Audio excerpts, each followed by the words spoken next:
Yo.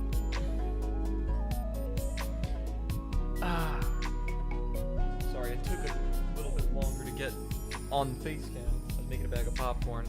I meant to start it before I started the stream, but I forgot. And I was like, I should probably just have it done. Ugh.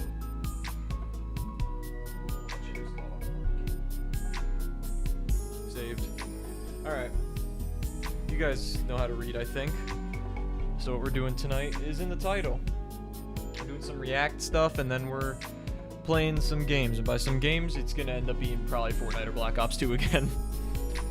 Either depending on what I'm feeling, or if I don't care, I'll just ask you guys what you'd rather watch. Again, with Black Ops 2, once the servers shit themselves, we would just move to Fortnite anyway. But that's pretty much, it's gonna be Black Ops 2 then Fortnite, unless I don't feel like playing Black Ops 2, or you guys don't feel like watching Black Ops 2. Alright, we'll see though. I have a few things lined up. We're not gonna watch all of them today, because I just recently found a bunch of videos that I think would be interesting to watch together on stream. So we'll probably watch 2 or 3 of them, because they're all around 20 minutes. They're all between 20 and 30. Actually, one of them's only 15 minutes. I'm looking at them right now. So we got some, like, true crime stuff. We got some not true crime stuff. I know true crime stuff is pretty fun to watch on stream together, so.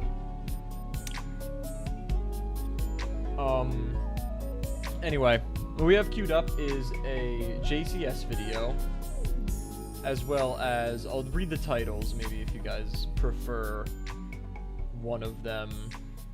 I'm just gonna turn the music off. We don't need the music right now. Alright. So we got Case Study of Andy B, which is a JCS video, and the thumbnail is just 3 soldiers. So I feel like that could be interesting, something to do with the military. Then we got How a Millionaire Father Murdered His Whole Family. Then we got The Man Who Killed 215 People and Nobody Noticed. Then we got How the US Found Saddam Hussein. And What If Singularities Do Not Exist. I don't know what that means, but it's a science thing. So it's probably pretty interesting. I could pull them up right here. Look. This is the watch later. This is something I plan to watch on stream at some point, but obviously this is a long one. This is going to be like its own stream. It seems interesting. I think ARGs are cool, but it's an hour and 47 minutes long, so you know. But we're going to get into one of these videos soon. If you guys have a preference, let me know. If not, I'll just pick one of them. And we'll probably do, depending on how long it takes and how we're feeling, 2, maybe 3. And if we're really in the React mode today, we might do 4 of them. But I doubt it. My fucking back is hurting today. I don't know why.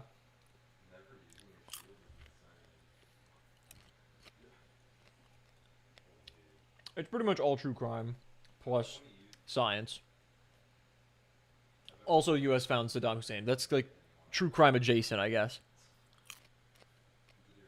That video is also recent. That video came out a week ago. 8 days ago, to be exact. And it came up on my recommended several times, and I was like, this could be a fun video to watch on stream. So that's what we're doing. Maybe we'll watch that one first. This is Saddam Hussein one.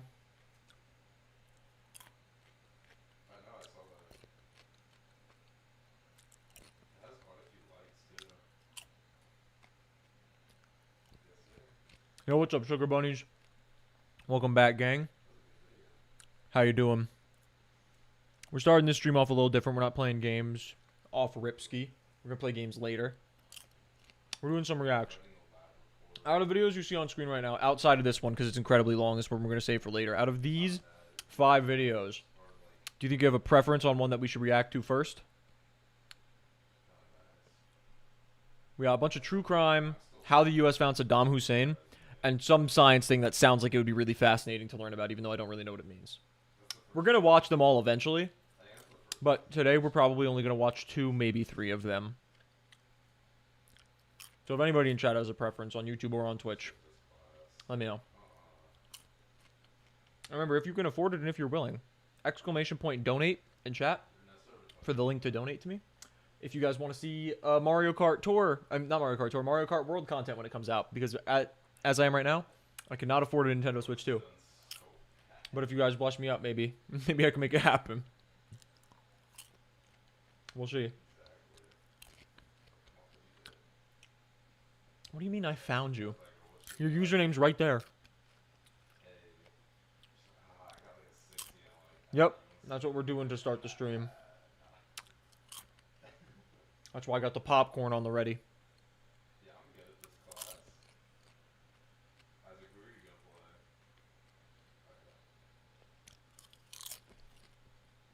You want to start with the science thing? That's a good pick. That's probably what we'll do. I'm going to give people another minute to filter in, and then we'll get into it.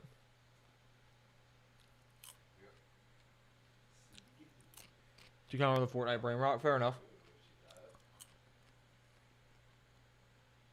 That is fair. Man, popcorn is so fucking good, bro. Who doesn't like popcorn? To hell with Switch 2? Why? The games look fucking gas. Okay. You're joking, I assume. It's not Wii U Part 2. You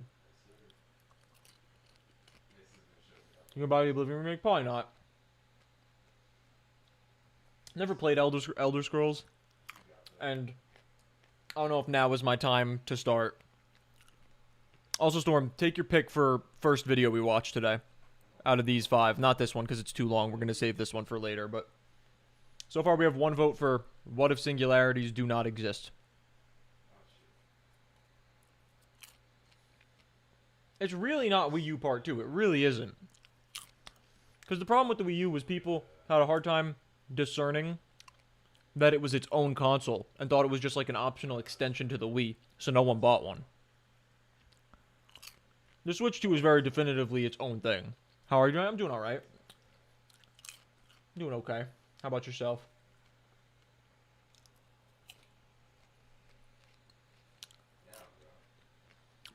Fellow case studies. So you thinking top one? The JCS video? Okay. We'll start with What If Singularities Do Not Exist. Actually, you know what? We'll start with the case study and then do the What If Singularities Do Not Exist. Because I think the discourse we can have with chat with the Singularities video could be very interesting. So if we get there by the time we finish the first video, we'll probably have more people in here to talk about it. So we're going to start with the case study of Andy B. Then we're going to watch What If Singularities Do Not Exist. And if we want to do a third react, I'm thinking we do the Saddam Hussein one. But I don't know if we're doing 3 tonight.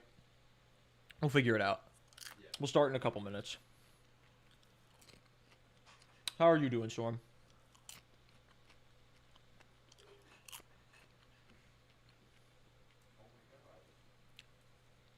I love that you always say thanky instead of thanks or thank you. It's always thanky. You're good? Nice. I'm hoping I actually get some fucking funds this summer for games to play. Obviously, when I get a Switch 2, I want to play Mario Kart World. Probably Donkey Kong Bonanza if I get a Switch 2. I'll play through on stream. I want to get Elden Ring and play through that on stream as well. That's a game that I really want to play. Never played Elder Scrolls. None of them.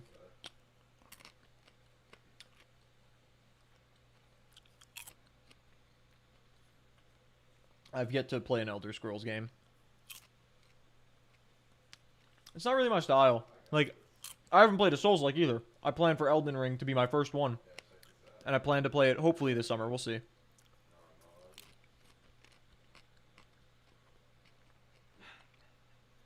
Yeah, I've heard they're really good.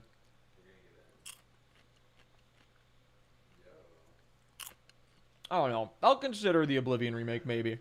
I'll see. What's it available on? Did it come out today? Did they just, like, kind of announce and then drop it out of nowhere? Get snacks? Good idea. Make sure to stock up on snacks before we start the video. I'm already killing this popcorn. We haven't even started yet. So on Game Pass? I don't have Game Pass.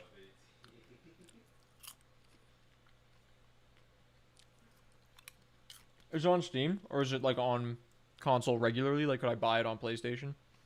Just PC and Xbox? Okay. I'll consider it.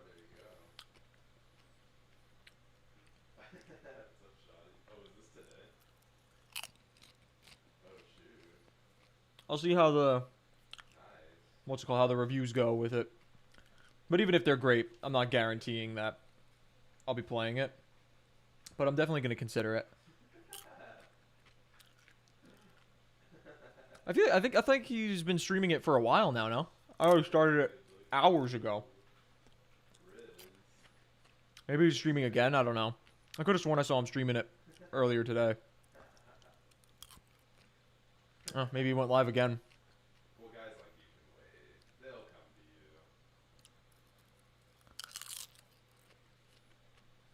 Oh, shoot. But yeah, I do plan to play through Elden Ring on stream. And Bloodborne someday. I want to play through both of those before the Dusk Bloods comes out in 2026. Yeah, I was going to say.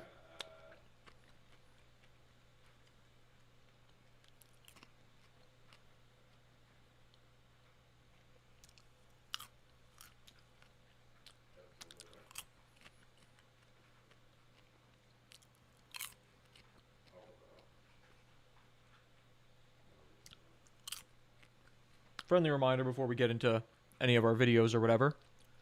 Make sure to hit that sub button if you have not done so already. We're now only 10 away from 600 subs. Yeah, I know. It's crazy how old that game is now. But yeah, we're only 10 away from 600, which is just another step closer to 1,000, which we're trying to get to as soon as possible. So let's run that shit up. Run that shit up. That's dope. Oh, that also goes for those of you, those lurkers over on Twitch. If you want to head over to the YouTube channel, youtube.com/yourboypants, and hit that sub button, there will be videos coming out in May, and hopefully indefinitely, weekly, starting in May, that are obviously not going to be on Twitch. They'll be exclusive to YouTube, so you're not going to want to miss those. And not everything that I record for the YouTube channel is streamed. A good chunk of it is completely separate.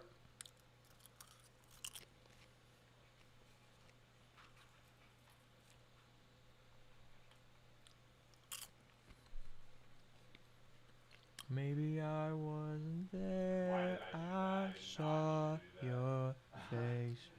That song's been stuck in my head all day, bro. What an amazing song.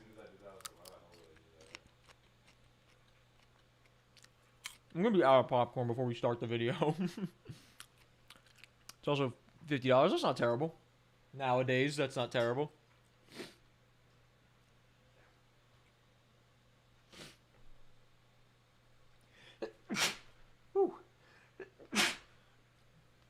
Bless me. Oh, that's disgusting. May or may not have gotten a little piece of popcorn from my mouth on my sleeve from that sneeze. Yuck. Well, fun fact, chat. All modern video games are sorely underpriced relative to what they cost back in the 80s and 90s. And the video games just supplement what is made from the consoles.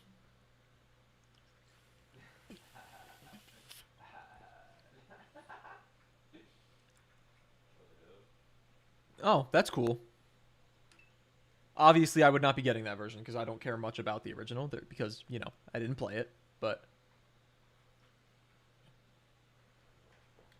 that's cool. All right, I think we're going to get into the first video, chat. Case study of Andy B, JCS Criminal Psychology, the greatest true crime-esque channel, period, on the internet. Let me know if I need to adjust the volume. Should be good. But let me know if it's too much, too little. I'll give it... Oh! Oh, I just... my headphones on. I'm trying to adjust with one hand the butter from the popcorn on the other hand. Oh, wow. Great. Okay. I like the irony of the music with what we're watching.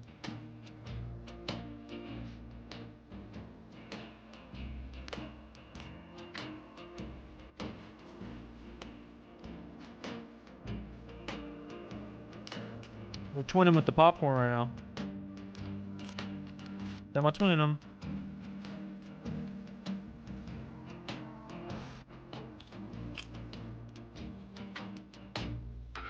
Just get a phone notification or something. Yep.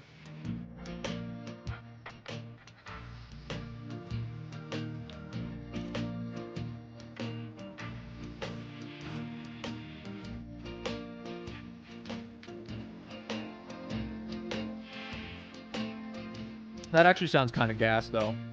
Storm. I hate when you get a little piece of the kernel like stuck in your gums. Oh, that just happened to me.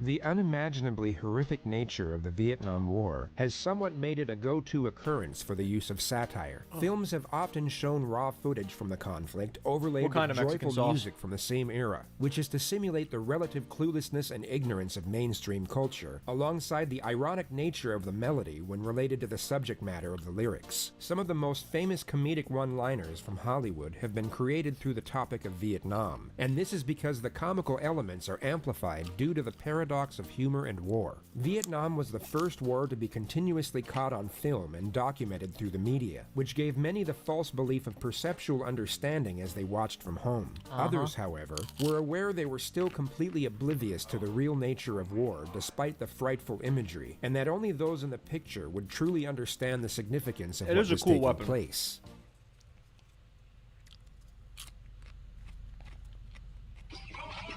On the fifth day of the battle for Hue, the Marines moved out from the fortified Army compound that withstood the original attack and advanced into the empty, abandoned buildings of what was Hue University. Contact. The first sniper shots Sounds pretty good, ricochet Sugar around Bunnies. the thick walls of the building, taking the first casualties of the first squad. The snipers, maybe only 2 or 3, are invisible in the buildings beyond the wall. But there is also a machine gun down the street to the left.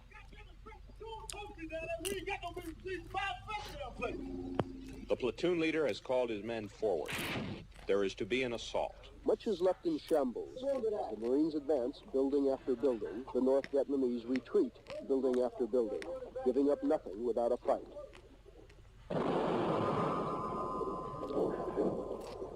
Roger, that was some sort of rifle grenade. It came all the way through the building, hit over the line. Have you pushed forward? In the front ranks of the Marines, a man is suddenly wounded.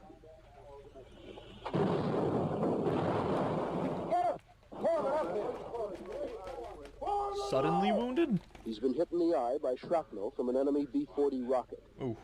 Despite the obvious pain, doctors later told him he will not lose the eye.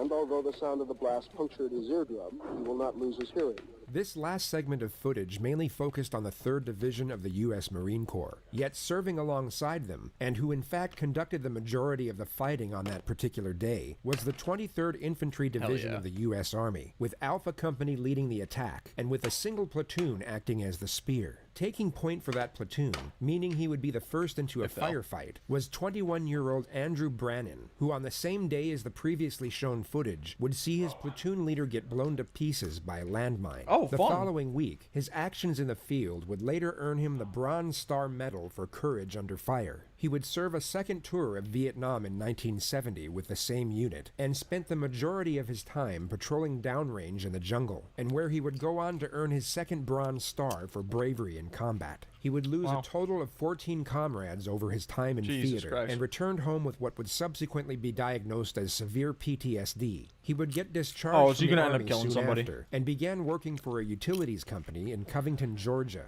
Then tragedy struck. His 31-year-old brother and fellow Vietnam veteran committed suicide. Oh. A few months later, his older brother, who also served in Vietnam, was killed in a plane crash while on a training assignment in Jesus the Army. Christ. This sequence of events caused a mental breakdown, and Yeah, Andrew no locked shit. himself away in his parents' house for almost 2 years. His family found it difficult to engage him in conversation since the war, but after the breakdown, he became manic. He frantically and loudly blurted out the details of his time in combat as if reading from a script. His father would eventually convince him to see a therapist at the local counseling center, who then transferred him to the Veterans Affairs Hospital in Georgia. He was diagnosed with a severe form of PTSD, which had just been added to the DSM, and he was declared 100% disabled. Friends and acquaintances all continued to notice bizarre and scary behavior, which ranged from hyper-conversation with himself to talking loudly at others right next to him as if they were 50 yards away. His family then went out on a limb and got him a dog the following Christmas, which remarkably appeared to lift not only Smart. Andrew's spirits, but his cognitive state as well. He called him Moses, and according to the reports, absolutely adored that animal. They would spend the majority of their time together in the woods, and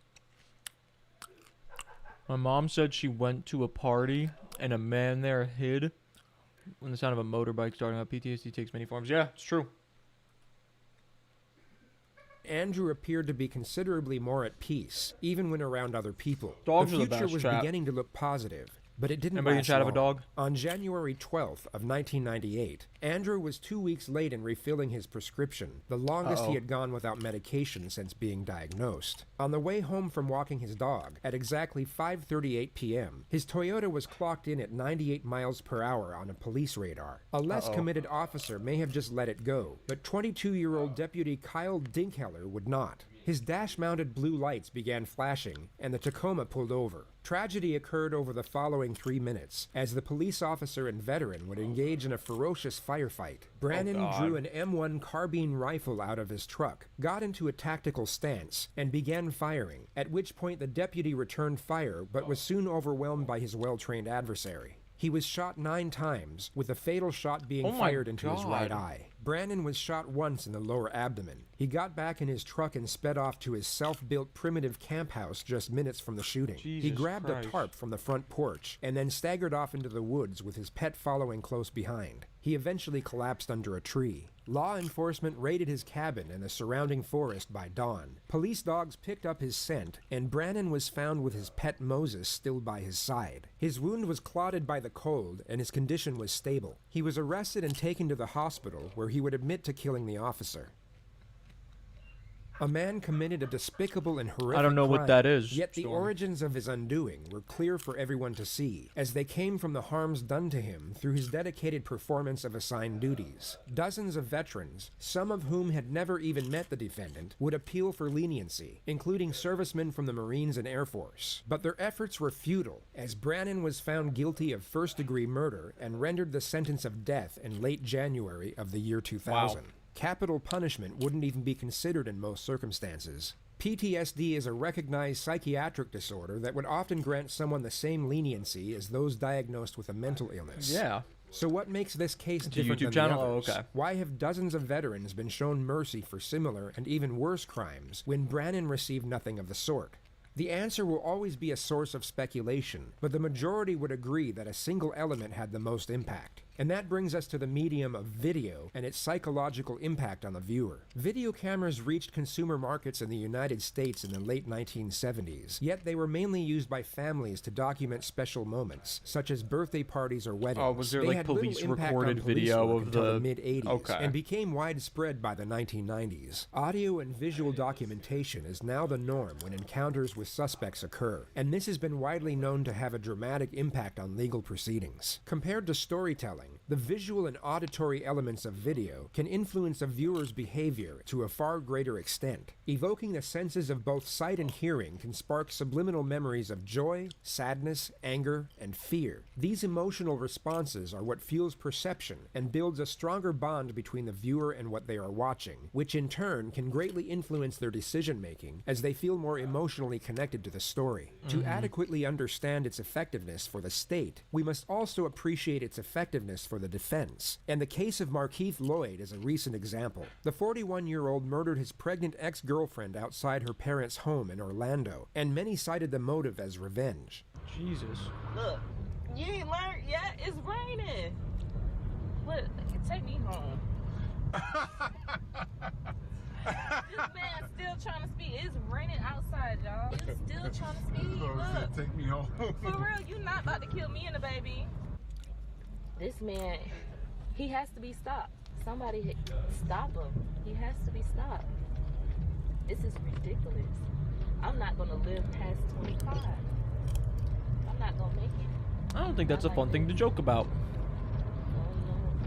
I might as well pray every day. That's just me. Make sure I make it into heaven, even though I do that anyway. But I don't know what I was getting myself into.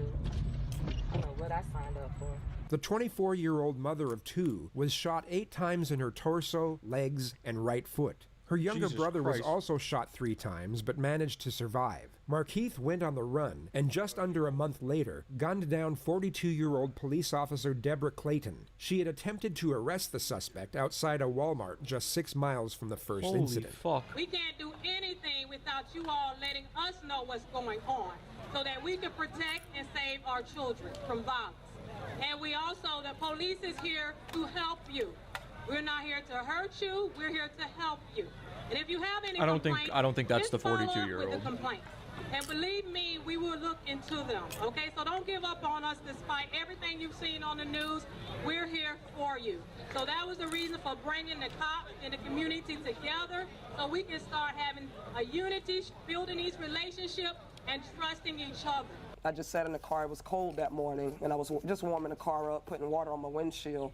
And that's when I seen Officer Deborah come out to her truck. She parks right in front of the store. And I was just sitting there, and I saw a chick walk up to her. And I physically heard her tell her, the dude that killed that pregnant girl is right there in the store. He's getting ready to come out.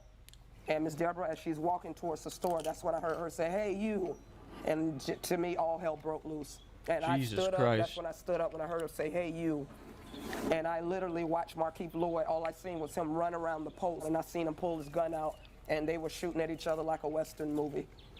Miss Deborah, I want to say, let off about 6 to 7 shots. I don't know exactly. It was crazy that morning. And Mr. Markeith pretty much was trying to unload his gun on her. He was really trying to get rid of her, like it was something personal. And then all of a sudden, I see Miss Deborah fall. I guess that's when she must have called, "I got shot," or something on her radio or her walkie-talkie. She was on her back. And as I got ready to run over there, Jesus Christ. Markeith Lloyd just kept shooting at this lady while she's on the ground. So I'm looking at her body literally jumping off the ground from bullets, of course. He's unloading. He shot at her at least 5 or 6 more times as she's on the Holy ground. fuck. And then I just took off running. Markeith would continue on the run for another 8 days until he was finally tracked down and found in an abandoned house in the west side of Orlando.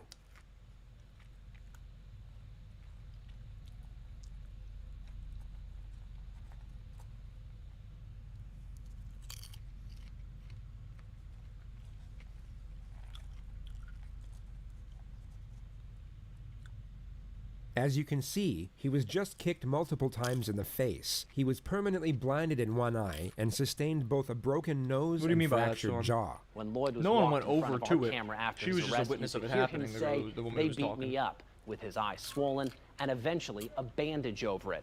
But this report from the state's attorney's office says that force was justified, citing "Stand Your Jesus Ground." Christ. It goes on to say that officers were nervous when Lloyd surrendered, and that he was wearing a bulletproof vest, and that he might still have a gun on him, and that he might try He was to grab immobile. an He was officer's crawling. gun. The footage of his arrest and injuries gained national attention, yet had minimal impact in the subsequent trial. The most significant piece of footage was the interrogation, and this was repeatedly used by the defense when addressing the jury. The police showed little to no interest in building the case, but instead subjected the suspect to as much discomfort and ridicule as possible. They were led by emotion as opposed to their training, and this would work greatly in the suspect's favor later on in court.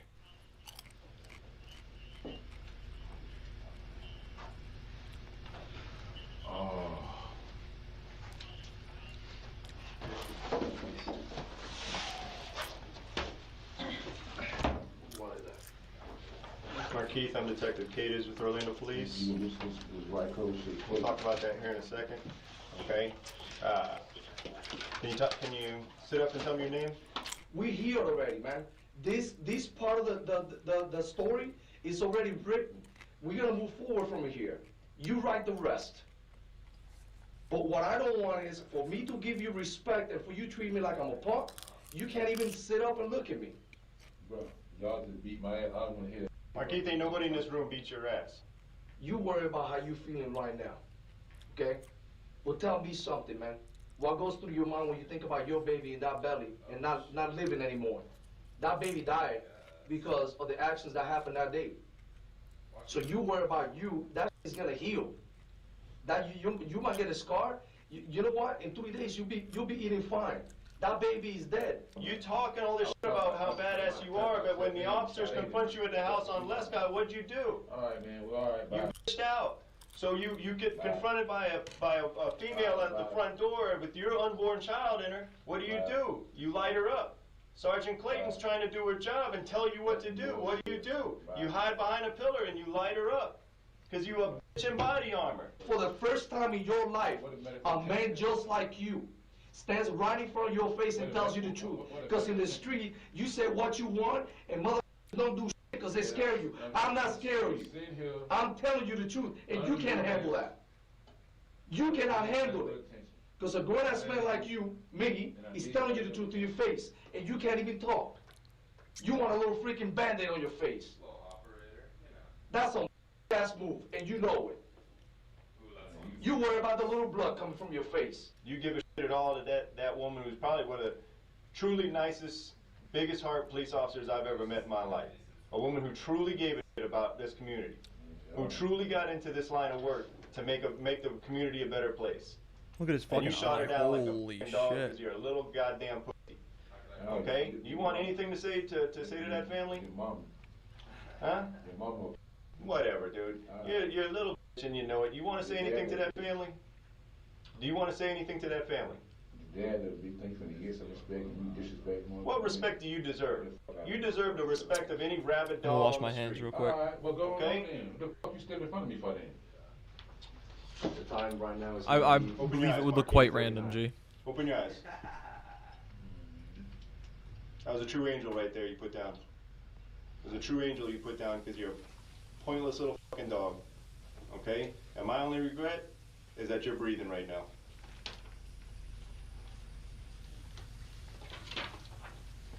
You get what you got coming. I thought you were really going to put up a fight. Think about it. I don't feel nothing. You don't fear nothing. You know what? Beat this case. Put me in the street. Beat the case. That's what you got to do. Beat the case. Beat the case. Because there will be another fucking day. And you know what next time it's going to happen? It's not going to be Sergeant Clayton. It's going to be somebody like me. You did, Rabbit. Lloyd's attorneys plan to use an insanity defense, they say, but at the center of today's hearing was new video showing the moments after Lloyd's arrest that his defense says proved police were biased against Lloyd. This is new video that shows detectives dressing up a bandaged Markeith Lloyd moments after his arrest, and his attorneys arguing from these first moments Orlando police had a prejudice against him. From the beginning of this investigation, the Orlando Police Department has had a focused anger and hate towards my client because of him taking the life of one of their officers. His attorney, Terry Lenneman, wanting to show the jury this video of an interrogation of Lloyd, who several times during the interview complained about his handcuffs that once belonged to Lieutenant Clayton being on too tight. The focus isn't on what my client's saying other than him begging these officers for over an hour and a half for help and being ignored completely by them and mocked and laughed and other things. Breaking news right now at 12:30 here on Eyewitness News at noon. This is live from the Orange County Courthouse where the jury's recommendation of a sentence for this man, Markeith Lloyd, is about to be announced. We, the jury, unanimously find that the aggravating factors are sufficient to warrant a possible sentence of death. No. Dated this 23rd day of October, year 2019, in Orange County, Florida, signed by the foreperson. Markeith was spared the death penalty and sentenced to life in prison instead. With all the factors considered, it came as a shock to the wider public. Yet those who were following the trial closely weren't as surprised, as the alleged police negligence during his interrogation was drummed into the jury at the later stages. Had the jury simply been told of the interrogator's conduct, as opposed to witnessing it with their own eyes, the outcome of the trial may have gone different, and Markeith could have been sitting on death row at this very moment. Video. It resonates. Oh no. Back to this.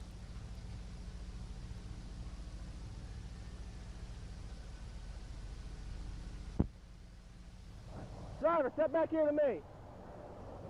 Come on back here for me. Come on back. How you doing today? Good. Come on back here. Keep your hands out of your pockets. Keep your hands out of your pockets, sir. Sir. You goddamn it, here I am. Shoot my fucking ass. Come here. Here I am. Sir, come here. 37 Radio 1078. Come here, sir. Sir, get back. What are you calling, motherfucker? Sir, get back. Now, get back. Get back. Sir, get back now. No. Get back. Fuck you. Sir, get back. No. I'm telling you now. Jesus. Get back, sir. Sir, get back. Sir, I am a goddamn Vietnam combat veteran. Step back. And I am not. Sir, fuck step you. back. Sir, step back now. Get back. Get back. Get back now. 1078 Radio 1018. Sir, step back now. Sir, get back Oh now. God. 16. Sir, get back. Get out of the car now. Sir, get out of the car. I am doing my life. Get back here now. Brannon now pulls his rifle out of the car for a split second, just enough so the officer can see it. Get to your vehicle. Put Maybe the suicide gun by down. cop attempt. Well, I got him out the gun. I need help. Put the gun down. Brannon has purposefully let the officer know he is armed, and has now stuck his head up in the line of fire twice. The officer is well within his right to shoot at this point, and Brannon would know this. In the next moment, he will jerk his head up in an abrupt manner as if he's about to fire, but doesn't. Put it down now. He now keeps his head in the line of fire for over 10 seconds while disobeying the orders Does to sound drop like his weapon. attempted One could safely suicide by assume that cop. he is trying to commit suicide at this moment. Yeah.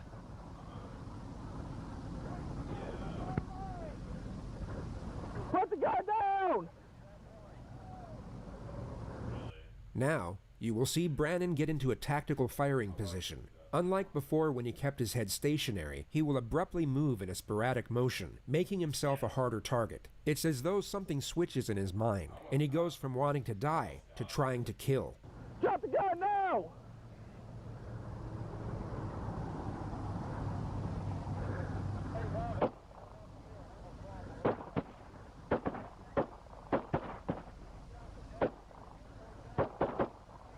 Jesus.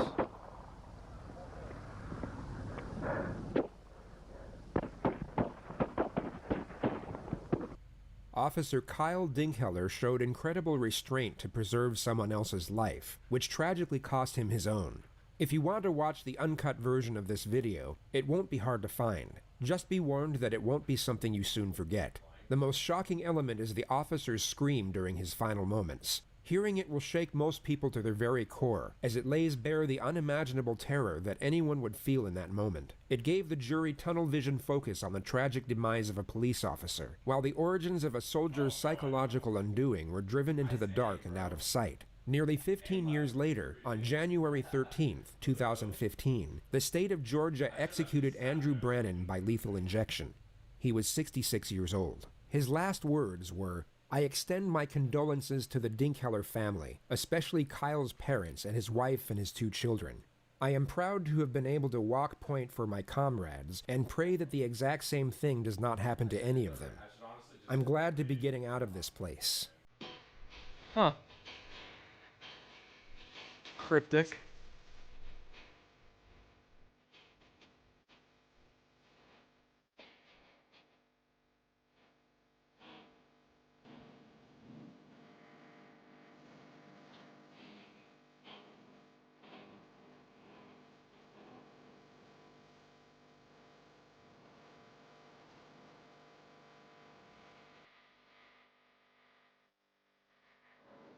You should have seen the beginning. It was jolly music while with videos of bombing Vietnam.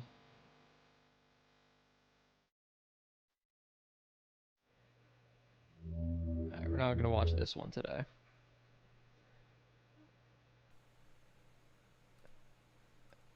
Alright, next up. What if singularities do not exist? Don't really know what it means, but we're gonna find out. Sounds really It's interesting. not too often that a giant of physics trends to overturn an idea held to be self-evident by generations of physicists. Well, that might be the fate of the famous Penrose singularity theorem, if we're to believe a recent paper by Roy Kerr. Long story short, the terrible singularity at the heart of the black hole may be no more.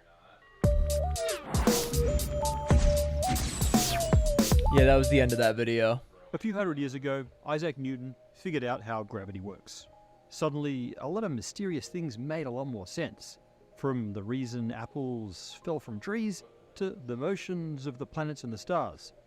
But this discovery also birthed a new and stranger mystery. It hinted at the possibility that the gravity of a sufficiently dense object could produce an event horizon, a surface of no escape, able to hold prisoner light itself. It raised the spectre of black holes, whose paradoxical nature plagues physics to this day. Einstein's update to Newtonian gravity seemed to confirm the theoretical prospect of black holes, and it also revealed something even more challenging to physics. The first solution to the equations of general relativity, the Schwarzschild solution, hinted that at the very center of the black hole there is a singularity.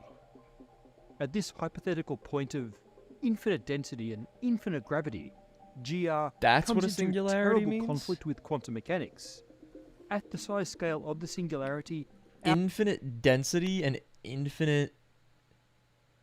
What did you say? Infinite density and infinite what? Gravity. You said density and gravity. I mean, that already on its own doesn't make any sense.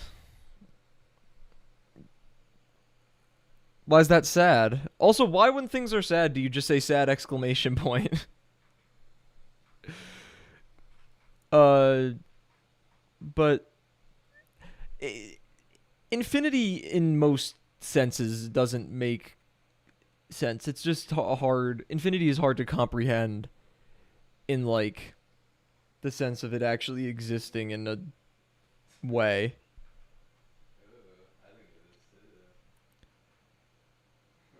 So what are we? Infinite density would imply infinite density would imply that you can do division to result in infinity, because density is mass divided by volume, which would have to mean that it has infinite mass, which is just not, I can't imagine that's possible, because I think that the numerator would have to be infinite, would have to be infinity for the result to be infinity, right? Or am I tripping? But a single point of a single mass, of a single like thing having infinite mass doesn't make any sense. Because mass can't be created or destroyed. Like the whole theory, like the Big Bang Theory, is that all of the mass and energy that there ever was has existed since the precipice of the universe. Right? It's just been converted into different forms. Quadruple digit IQ. I appreciate that. But I don't think anybody has a quadruple digit IQ. I don't know what my IQ is. I did one online IQ test, and I got a result, and I don't know how reliable it is. I do remember the number, but I don't go telling people my IQ because I don't know how. It was a free online test. I don't know if it was legitimate or not. So, but I'm just getting real. Man, infinity is a confusing concept in many senses. Like how the universe is infinitely large, but also infinitely expanding.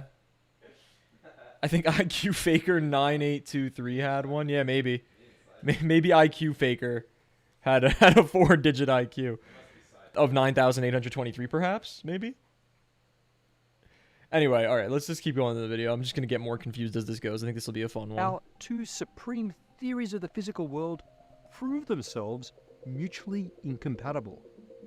Many, and perhaps most physicists, were seriously uncomfortable with the idea of black hole singularities. And they got even more uncomfortable when, in 1965, British physicist Sir Roger Penrose showed that singularities really are unavoidable in general relativity. His Penrose singularity theorem, for which he won the 2020 Nobel Prize, claims 2020 that as long as an event horizon exists, so must a singularity. Perhaps the most important implication of the singularity theorem is to show that general relativity really is in fundamental conflict with quantum mechanics. If that's the case, then the only salvation from the paradox of the singularity is some greater theory combining quantum mechanics and general relativity, in which the singularity will evaporate away, as if it was just a bad dream of ignorant 20th century physicists.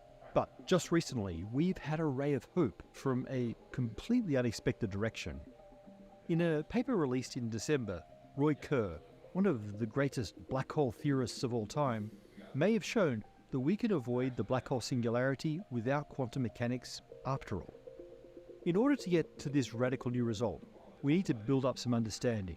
So, let's refresh our knowledge of black holes and review the Penrose singularity theorem, of which we have a previous episode. Then maybe we can decide if Roy Kerr really did destroy the singularity. So, to start with, Roger Penrose didn't exactly prove the existence of singularities, not explicitly anyway. He demonstrated that space-time paths must terminate inside a black hole. Anything moving in space-time under only gravity follows something called a geodesic. This is a path through space-time that minimizes the combined spatial and temporal distance traveled. Before the Penrose singularity theorem, it was generally held that geodesics had no end. An object might travel along a segment of a geodesic, for example, a ball being thrown on a parabola, but the geodesic itself can be traced both backwards and forwards beyond the ball's trajectory, forever forward into the expanding universe or backwards to the beginning of the universe. Roger Penrose showed that inside a black hole, geodesics have to converge at the center and end there. When a spacetime admits geodesics which don't go on forever, we say the spacetime is geodesically incomplete. You can imagine geodesics as grid lines of spacetime, forming a smooth, if sometimes quite warped fabric on which the laws of physics work nicely. Geodesic incompleteness means that there are pinched-off regions where infinities appear and the laws of physics break down. So, the argument of Penrose was that geodesic incompleteness means singularity. But Kerr has an objection to the argument, and it depends on the subtle interpretation of geodesic incompleteness. Should we watch the previous video? Should we watch this one? The Penrose singularity theorem? Yep. That's a perfect volley. I feel like we might want that context. Cause I'm not following already.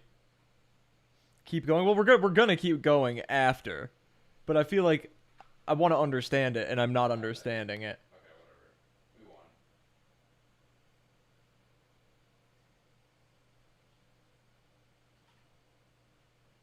All right, we're diverting. We're taking the scenic route. The Nobel Prize in Physics this year went to know. black holes. Well, generally speaking.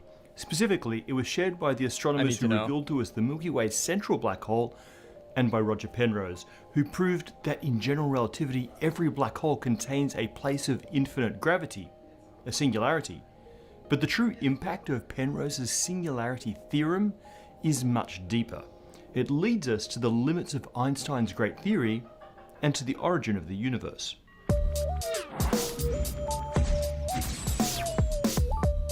Black holes have haunted our theories of gravity since the 1700s.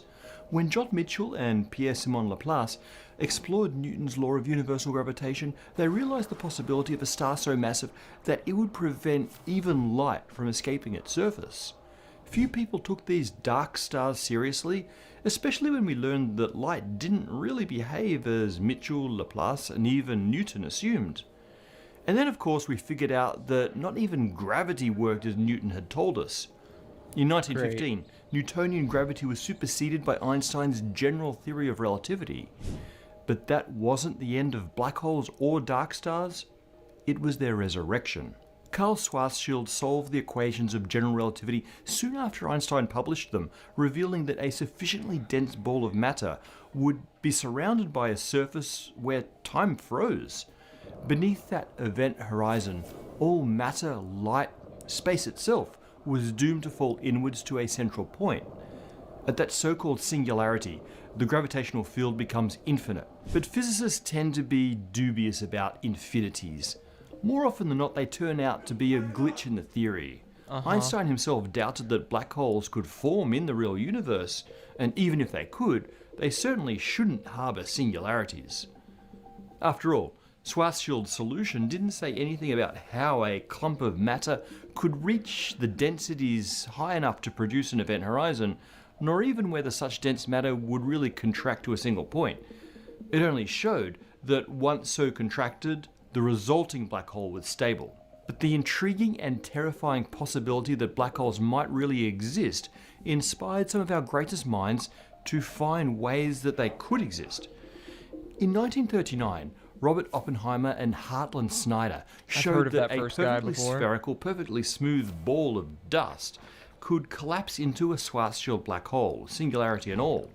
It makes sense. If all particles are falling directly towards each other on a perfect collision course, the math says they have to land all in the centre. But this didn't convince anyone. What in our universe is perfectly spherical or smooth? It was assumed that normal, messy objects could never collapse to a perfect point. Surely any tiny deviation from spherical symmetry would cause particles to miss each other at the last instant. That might, for example, result in infalling matter flying back outwards again.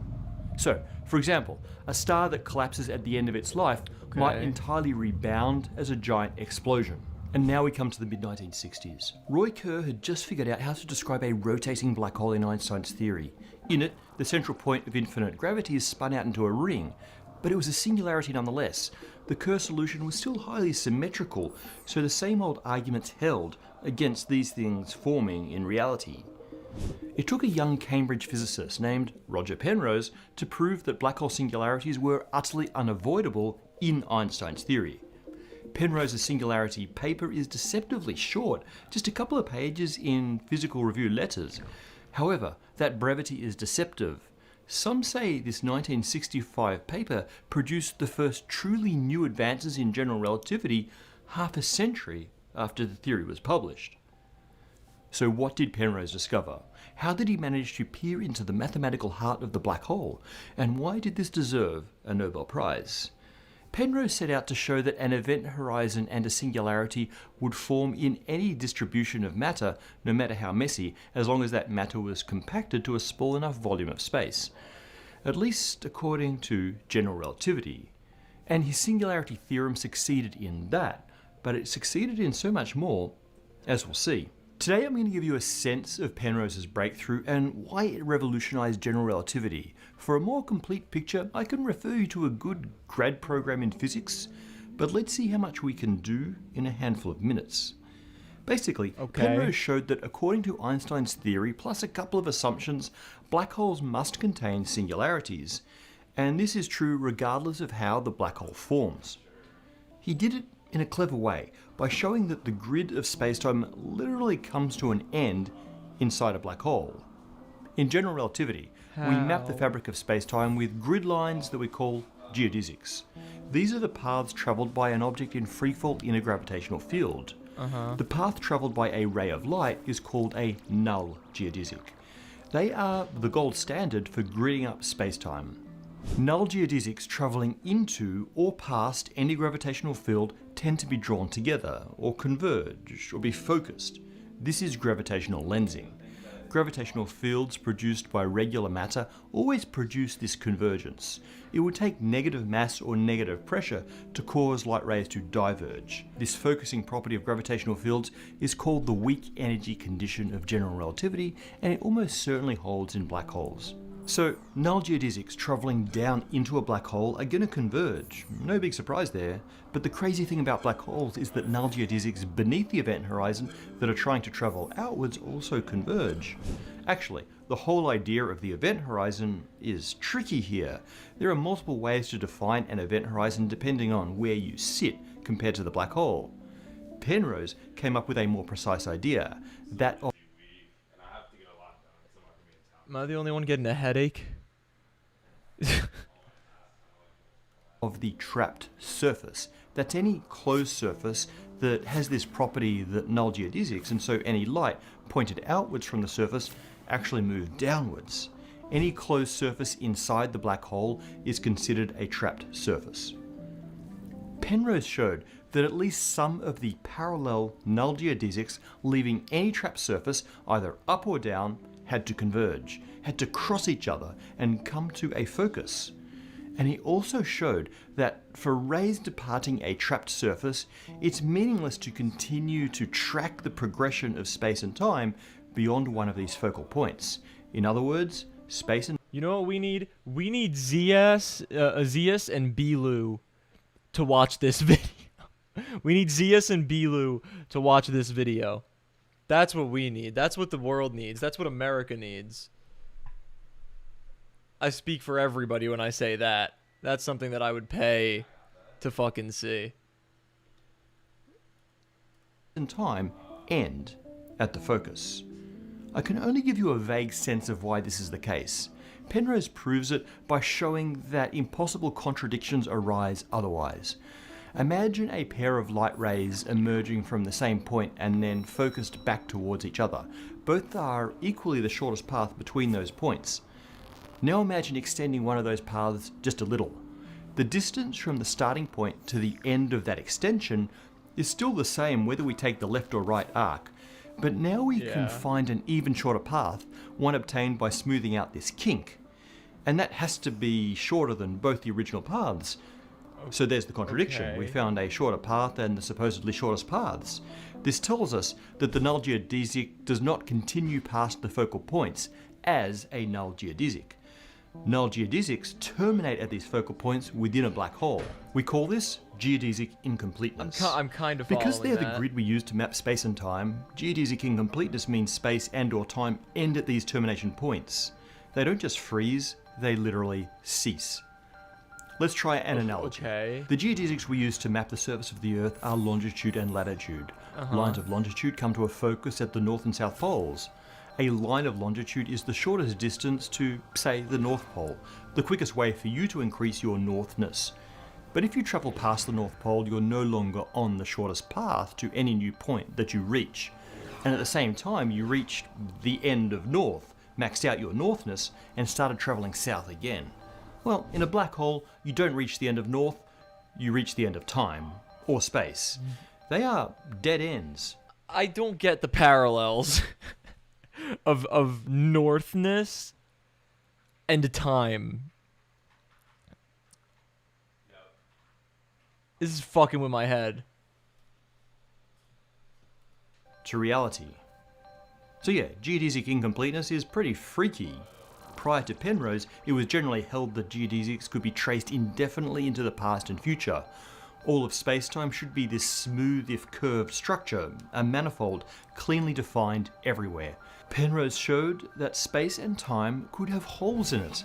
These holes tend to be associated with infinite space-time curvature, infinite gravity, in other words, singularities. Penrose didn't actually show what type of singularity would form in a black hole, just that some type was inevitable.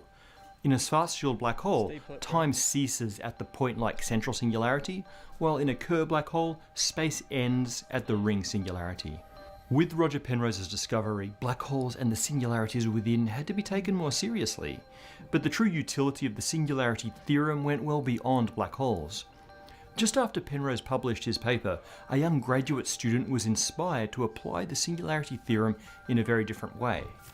That student was Stephen Hawking. Oh, in I've his heard of PhD him. thesis, Hawking showed that you could use the same arguments to investigate the behavior of geodesics traced backwards through our entire universe towards the Big Bang. Now, at this point, we'd known for 40 years that the universe is expanding and probably started in a much denser state. In fact, the latter had been verified by the detection of the cosmic microwave background just prior in the year 1964. We knew that geodesics converged towards each other looking backwards in time. But that doesn't mean they all had to meet. They could, for example, miss and weave past each other in an insanely dense, but not infinitely dense, knot.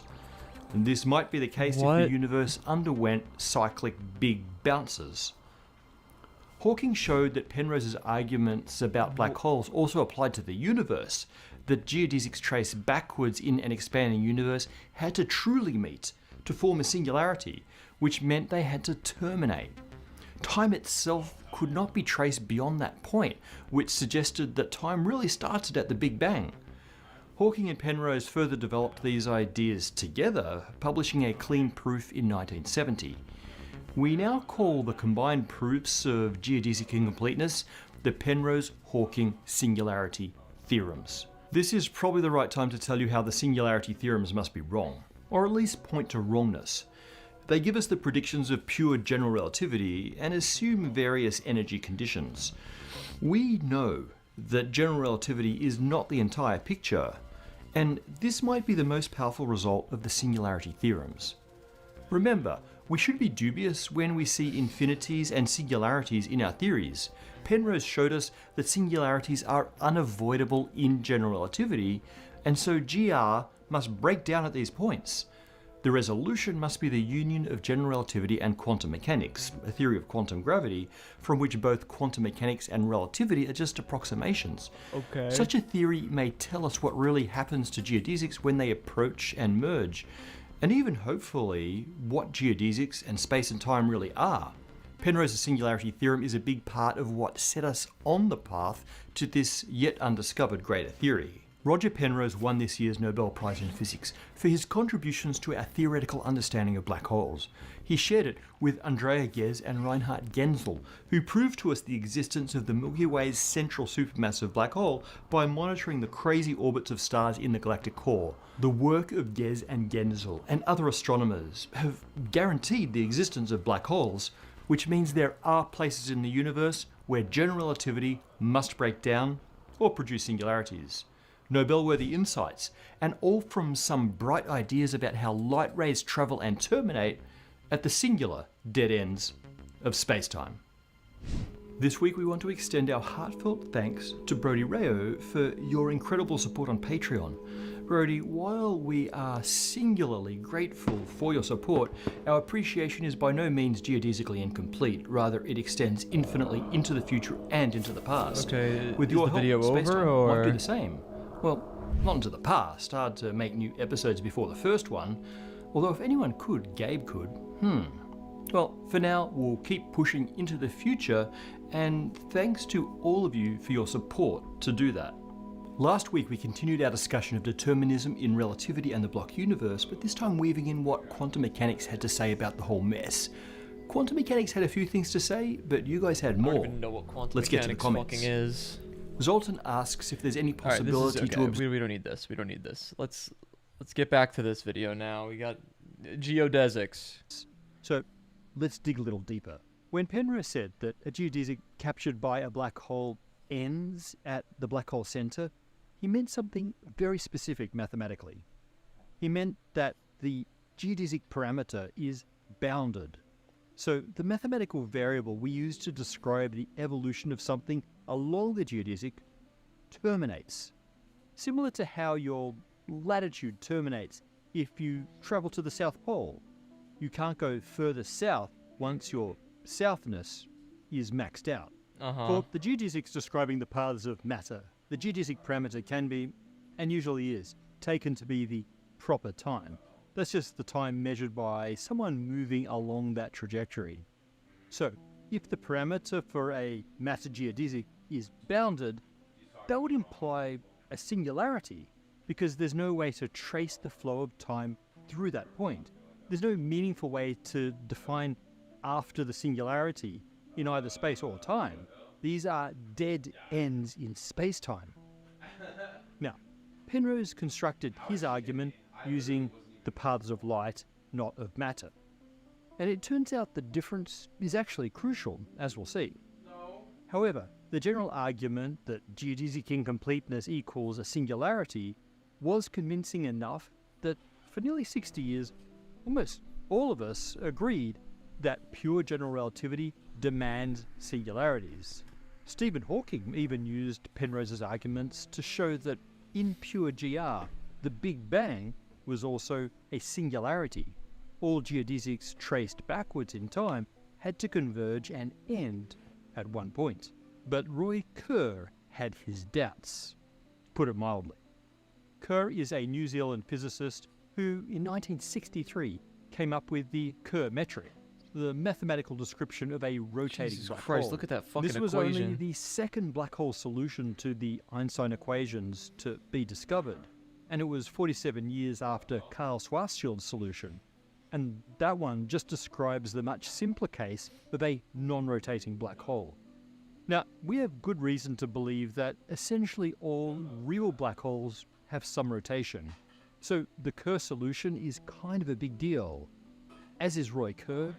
And Roy Kerr vehemently disagrees that singularities exist, nor even that the Penrose singularity theorem has anything to say about their existence. Let's finally get to the heart of the objection. So I told you that geodesic incompleteness has been taken to mean that space-time paths terminate, which in turn has been taken to mean that singularities are real. But there's a catch to this argument.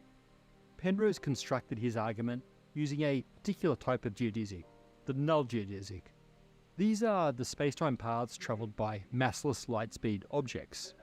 A null geodesic represents the shortest path between 2 points in curved space. Okay, so what does that mean for a null geodesic to terminate? It means its geodesic parameter has to be bounded and not increase forever. In the case of massive particles, we used proper time to trace these regular geodesics. But things travelling at the speed of light don't experience time. Their clocks remain frozen, and so proper time doesn't increase along a null geodesic. To describe the geodesic motion of light, we need a different measure. We use something called an affine parameter, which is a slightly complicated thing, but the main thing is that this parameter increases in a nice clean way to track progress along a null geodesic. Penrose's theorem shows very convincingly that affine parameters are bounded inside black holes, and so null geodesics end. He then took this to infer the inevitability of singularities as dead ends in the grid of spacetime. But Kerr points out that these affine parameters don't track time in a meaningful way, and so don't imply that the grid of spacetime falls apart at the termination of a null geodesic. Okay. To illustrate this crudely, the affine parameter could be an exponential of coordinate time. This function is bounded from below, even though time can go from minus to plus infinity. So that limit of the affine parameter doesn't mean that time itself comes to a halt, argues Roy Kerr. He also argues that this invalidates any arguments about the inevitability of singularities due to coordinate system dead ends. Kerr's paper is quite fun to read. He is snarky, to put it mildly, excoriating the physics community over and over for blindly following a conclusion that he states is built on a foundation of sand. I linked the paper in the description for your amusement. Another important part of Kerr's argument is about the difference between real black holes and the idealized black holes analyzed in the Penrose paper. Essentially all, and perhaps literally all, real black holes must have some rotation. Real astrophysical black holes will obey the Kerr metric, not the Schwarzschild. And the same argument can be extended for charged black holes. Kerr black holes do not have a point-like singularity in their center. In the Kerr metric, the point singularity is stretched out into a ring singularity, a looped strand of infinite curvature. But Kerr insists that even this isn't a real singularity. The other cool thing about the Kerr metric is that collapse towards a singularity is not inevitable as it is in the Schwarzschild metric. There's a region just below the Kerr event horizon where collapse really is unavoidable. Across the event horizon, all paths lead down, just like in the Schwarzschild black hole, but not to the center. In a rotating black hole, the centrifugal effect of the spinning spacetime counteracts gravity, resulting in this inner region of almost normal spacetime. In the Kerr black hole, there's an inner horizon, and once you cross it, you're free to move in any direction, even back up. So what's this ring singularity? Kerr implies that it's a mathematical fiction. It's just a convenient way to represent the gravitational field generated by a rotating object. And he suggests that a true collapsed star would exist as an extended physical form inside the inner horizon of the Kerr metric. Kerr nails down his argument by demonstrating that, contrary to the conclusion of the Penrose singularity theorem, not all null geodesics terminate at the singularity in the Kerr black hole, even if their affine parameter is finite. He reveals these families of geodesics that pass the inner horizon of the Kerr black hole and continue to exist forever, and trace out really any path inside the black hole without having to hit the supposed singularity and stop existing. This is contrary to the previous belief that light crossing any black hole's event horizon has to end up at the supposed singularity in the center. That's if this ring singularity in the Kerr black hole even exists as a meaningful entity rather than a mathematical convenience as Roy Kerr believes. So, what does all of this really mean for the existence of singularities? Well, it's important to understand that Kerr's argument isn't necessarily saying that singularities don't exist. It's saying that the conclusions of the singularity theorem proof may be incorrect. It's saying that bounded affine parameters for null geodesics don't necessarily imply a singularity, contrary to the common interpretation of the Penrose singularity theorem. I've never Not struggled too many to physicists really believe learn that something black hole singularities do exist. this much. But most of them thought that we would have to bring quantum mechanics into the picture to figure out why. That's why Kerr's paper is a surprise. It may give us a path to defeating the singularity without having to wait for that elusive theory of quantum gravity. There's still work to be done to see if Kerr's ideas hold up to scrutiny, and we have no doubt that there will be some excited arguments from both sides. But in the meantime, we now have reason to be less scared of the interiors of black holes from a theoretical standpoint. Without singularities, perhaps we can start to formulate sensible physics about what happens in their interiors. Perhaps, with Roy Kerr's new ideas, physicists can travel a bit safer in theoretical space, thanks to a singularity-free space-time. Thank you to the community who supported. Jesus Christ. Jesus Christ. That was a lot, chat.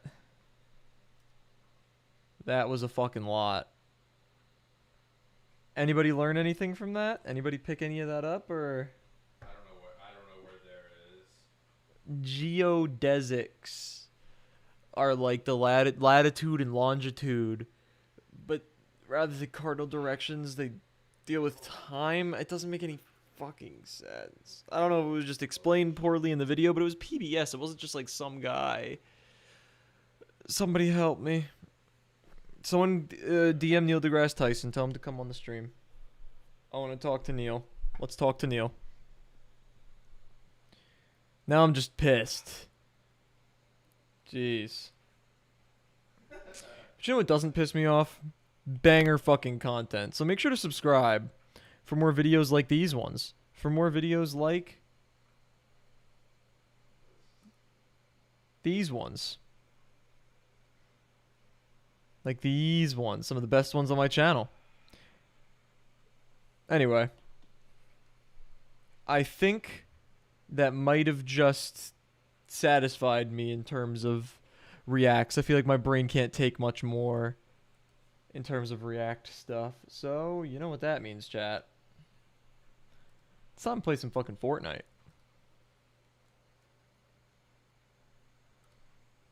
Welcome back, Sugar Bunnies.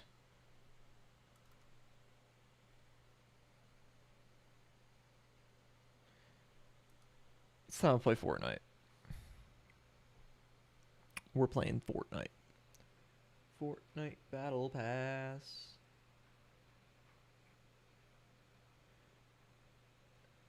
I just shit out my ass, booted up my PC because I need to get that Fortnite Battle Pass. I like Fortnite. Did I mention Fortnite? I like Fortnite. It's nighttime. I mean, it's 5 o'clock. That's basically nighttime. Yeah, I remember Cartoon Network Adventure Time. Man, my hair looks like shit. My hair looks like shit. Am I balding, chat? No. I have a lot of fucking hair. I'm trolling. Alright, that's much better. Much better.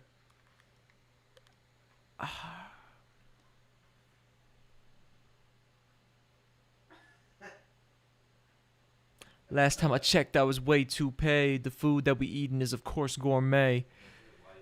Yeah, no, I was just trolling. I don't even have, like, a receding hairline or none of that. Let's keep it that way.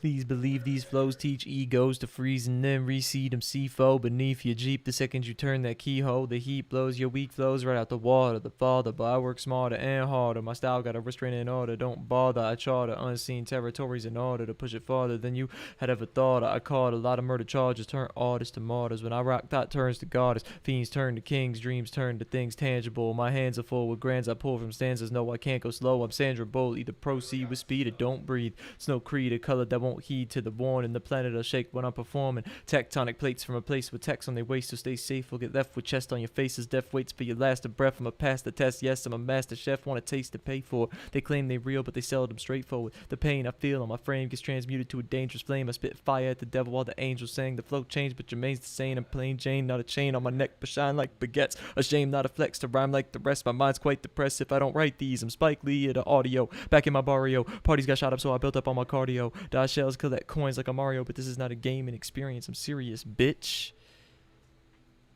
Hell yeah. Anyway.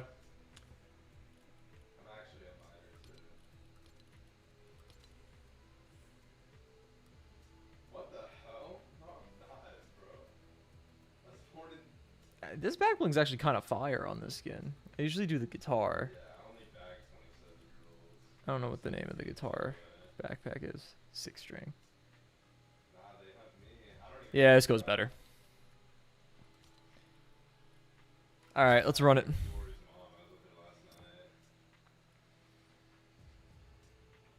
I'm that bass in your trunk, the bullet that missed Trump, the gun that jammed cause it seemed God had other plans. The son of man extended his hand, the son of Sam, and forgiveness for all the homicides we witnessed. The over-dramatized, the traumatized with sickness, thrown in a pan and caramelized for richness, served on a plate with sirloin steak to billionaires who don't care if the world's gonna break, long as they make money off it. Pain brings profit, one man gains it soon as the next man lost it. There's a bridge you can walk to hear God talk, but there are real slim odds of rich man crosses, cause greed is a poisonous seed indeed, as it spreads like weeds through the mind's apple trees. I proceed with caution, but I'm not flossing, unlike some. I'm not defined by my fortune, I'm defined by rhymes. Though I'm in my prime, there was times that I was down, but I thought I'd lost it. But no, lo and behold, as my poetry grows, I give all glory to God as the story unfolds, and the gray hairs that grow on my head will show. Ain't no time limit to get it, you ain't never too old, so keep hold of your dream. No matter how it seems, if you don't water your lawn, well then it won't stay green.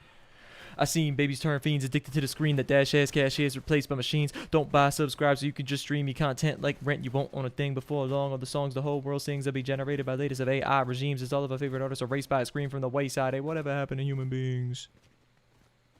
Straight up, straight up, straight up, straight up, straight up.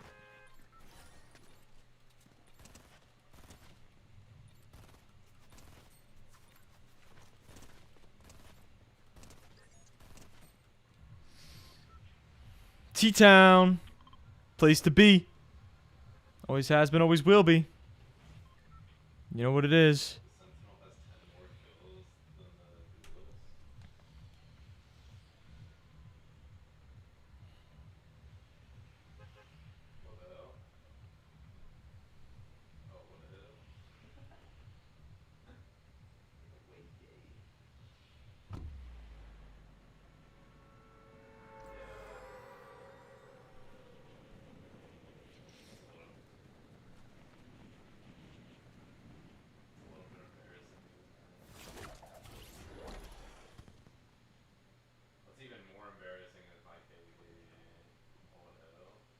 I appreciate that, Sugar Bunnies. Let's see if we could just go instant win. No warm-up needed. Trust.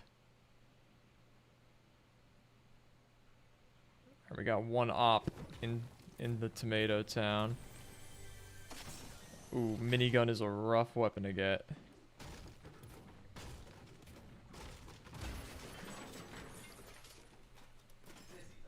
Hello? Thank you. Oh, clingers? Oh, hell yeah. Did they just bring clingers back? I fucking love clingers. Why is it not letting me plant, dude? I don't know why the fuck it's not letting me plant, bro. I'm trying to plant with a wingman. Oh.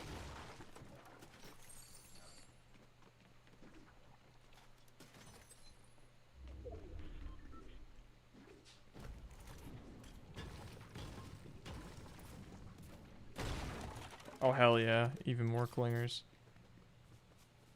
Pretty ass loadout to start, I'm gonna be honest.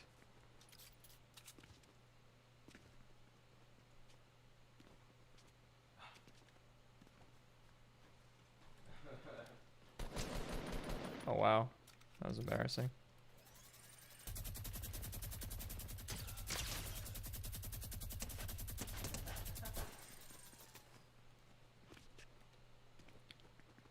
Imagine if that gets him. That was terribly placed. Where'd this fool go? Oh, hello.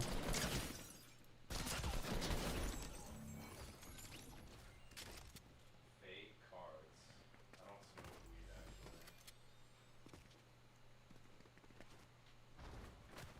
Don't buy, subscribe so you can just stream your content like rent. You won't own a thing. Oh, wow. We need 250 wood and 250 steel. And if we don't find other heals, we're gonna need 250 fucking metal as well. For that chug jug. I mean, wood. I mean, brick. We're already getting the metal and wood. Oh, come on. You know I gotta get in on that action.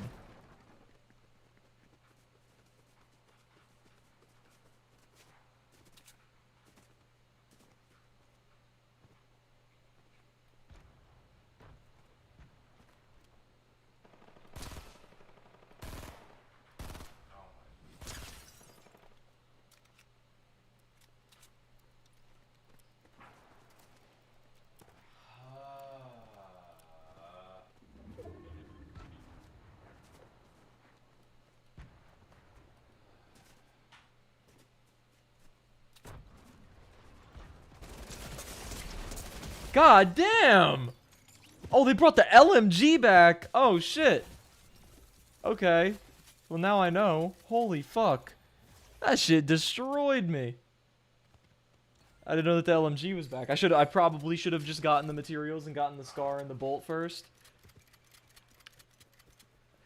Especially after he killed the guy. I pushed because I knew one of them was going to get the kill if I didn't push, and I want to get both kills. But after he got the first kill, I should have just fallen back. Because I could have just come back and killed him. That was just, not great decision-making skills by me. But hey, first game's always a warm-up game. That's how it goes. First game is always a warm-up game.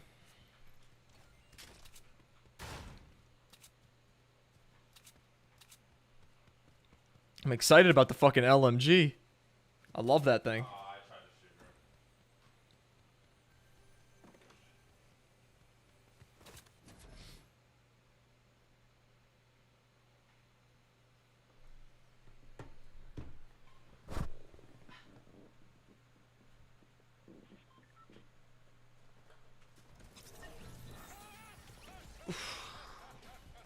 Keep hold of your dream no matter how it seems. If you don't water your lawn, well then it won't stay green. I seen babies turn fiends addicted to the screen. The dash as cashiers replaced by machines. Won't buy, subscribe so you can just stream your content like rent. You won't own a thing. Before long, all the songs the whole world sings will be generated by latest of AI regimes. As all of our favorite artists erased by its scream from the wayside. Hey, whatever happened to human beings? Straight up, straight up, straight up, straight up, straight up.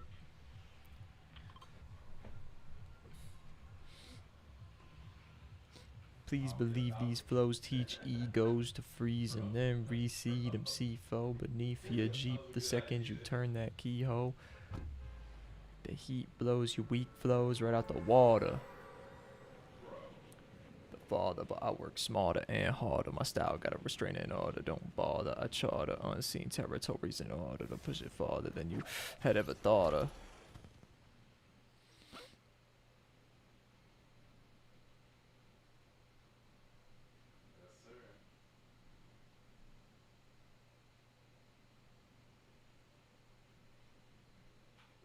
Nobody else in T-Town? Damn.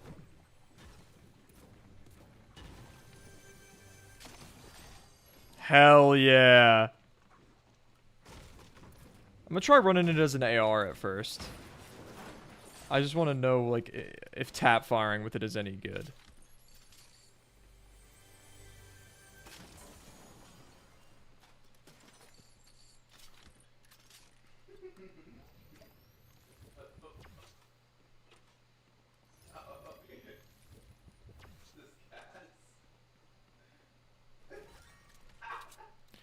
Alright, we're gonna hold a regular AR just in case, but I do really want to give this a shot.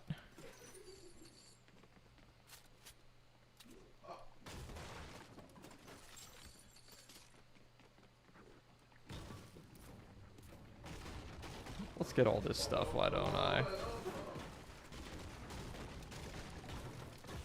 We go back up. We go back up.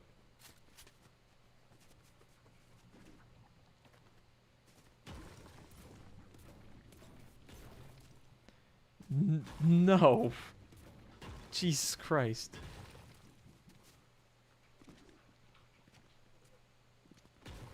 That's gotta be at least a little racist. This guy doesn't look anything like Lil Nas X.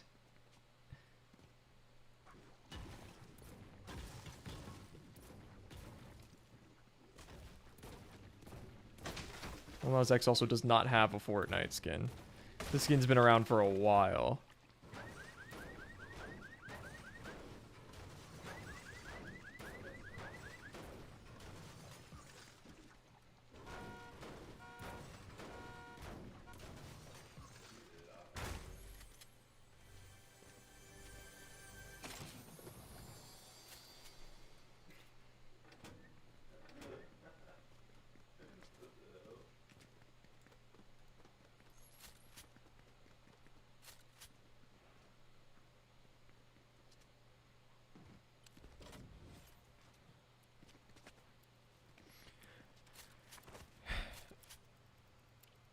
What?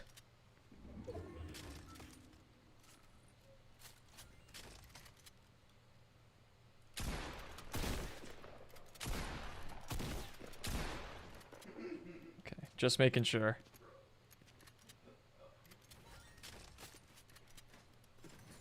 Pretty sure they didn't change them to green and blue until season 4.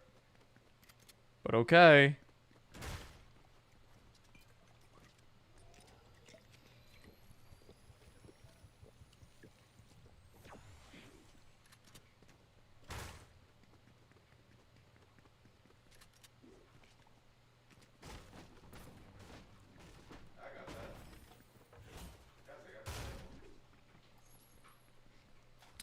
So, double pump is obviously still in the game. Good. One good thing, though. If the LMG... Wait, what?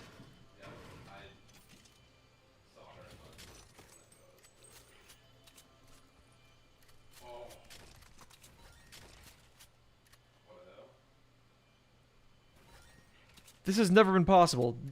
Green... I'm sorry, gray and blue pumps have never been in the game at the same time.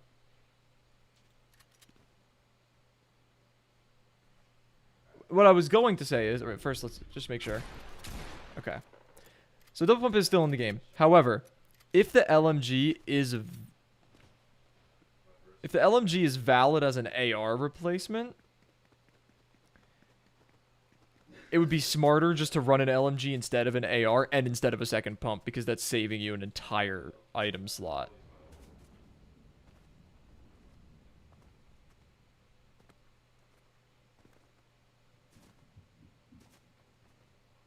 Where the fuck is the smoke at?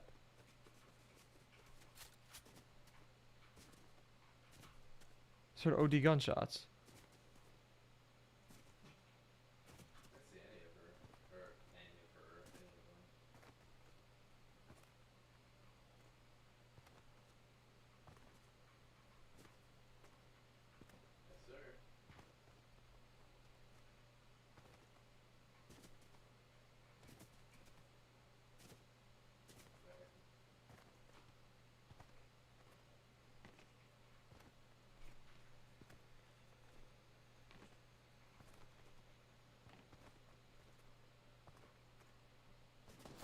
Oh, found the smoke.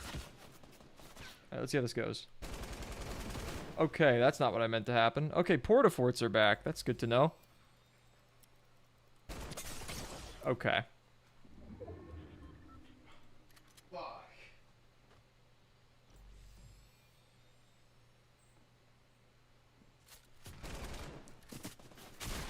Oh, fuck. It's cooked. It's cooked. God damn it. And he's about to 8 health. 8 health. Ah, man. I feel like when I get into like the close combat where a lot of stuff is happening, it's just a little bit more intensive and my frames are just not a little bit not as good.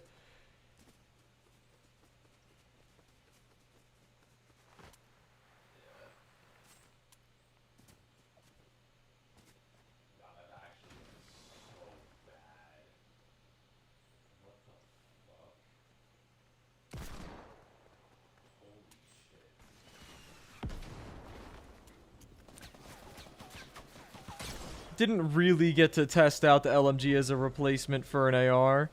It has a lot more recoil, but it does still have first shot accuracy, and it doesn't do much different damage-wise than the AR.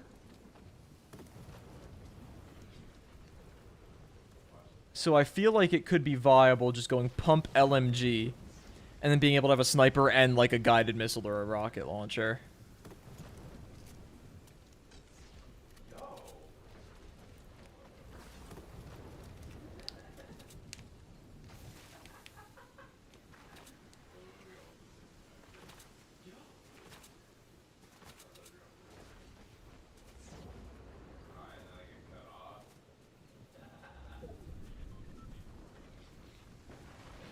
Can't believe this guy got out of that alive.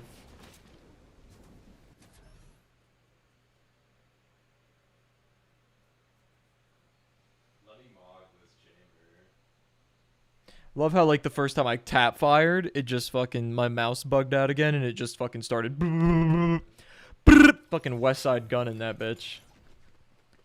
Hey yo. Grr. Hey yo, my shooter hitting everything, rolling off the wet. Stressing in that cell I used to have to call collect.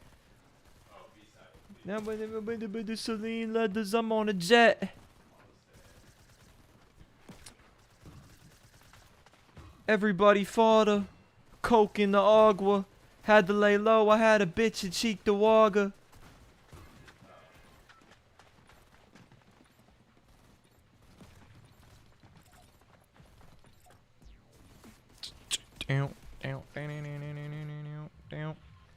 Alright. Tea time.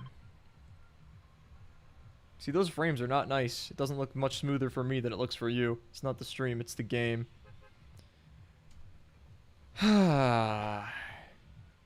Stressing in that cell I used to have to call collect.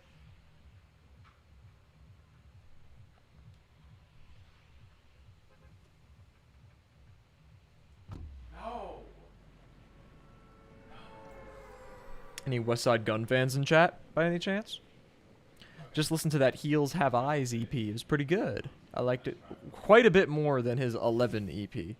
But not quite as much as his 12 album. I'm not going to be giving it a ranking or a review, though. Because it's just an EP.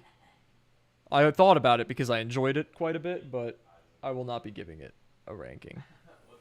But I enjoyed it.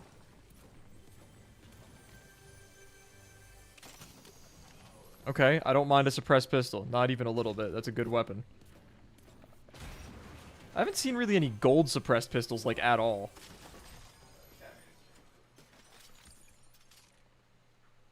Oh my god, gray tacks are back, too. I don't like that. Means we're not going to be seeing the norm for a while. Wait, did I get the ammo crate up here? I didn't. The suppressed pistol is also just one of the dopest looking guns from OG Fortnite.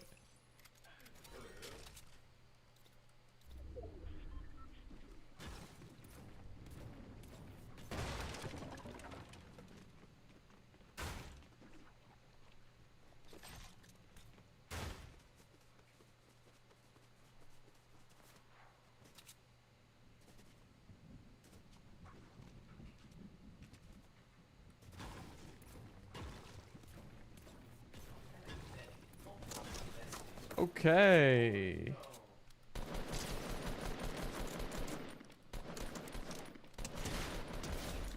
Didn't realize that I was shooting the fucking wrong shit entirely. I was shooting the fucking geometry of the fucking world. And not the guy that I was aiming at.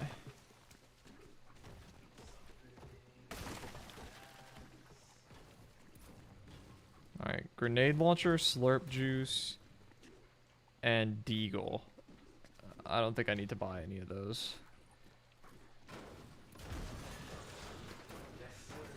Dude, Isaac, that teleport, you gotta admit that teleport was kind of nutty. Oh, that's a portafort, not a slurp juice. See, portaforts seem kind of fucking overpowered in no builds. I don't really like that those are an option. And remote explosive. They brought C4 back too. C4 is not going to be as insane in no builds though.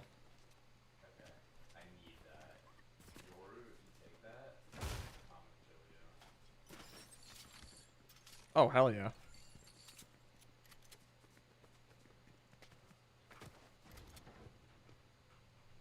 Did they get rid of porta bunkers?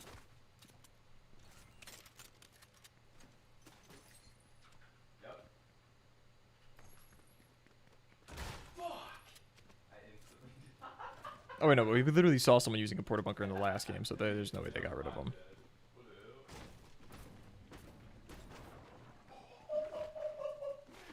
Nice shot, Isaac.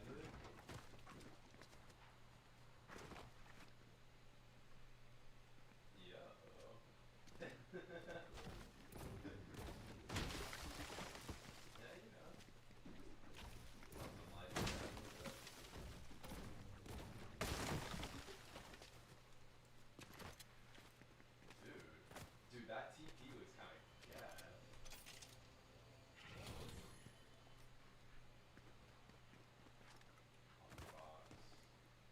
Okay. Oh yeah. Oh, someone was in here.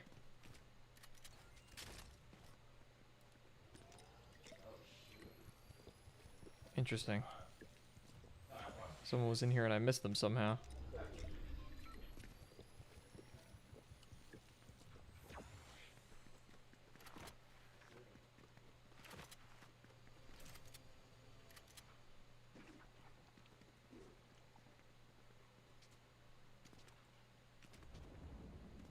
How the hell did I miss somebody in Tomato Town?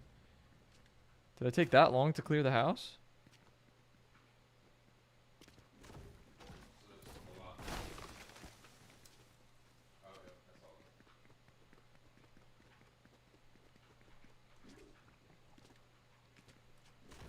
I'm gonna get another bunker. I think you could stack 2 of them. I don't think it's 3, but I'm pretty sure you could stack 2. We're about to find out. I might be wasting my time, though. There's a chance that you can't stack them at all. I'm not sure. Calm down, man. Gotta have that. That should have been easy.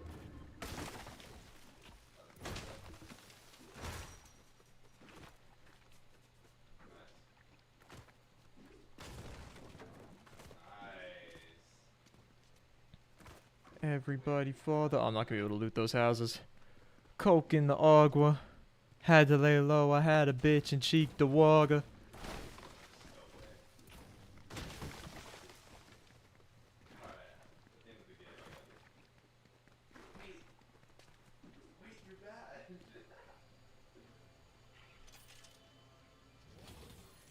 Yep, okay.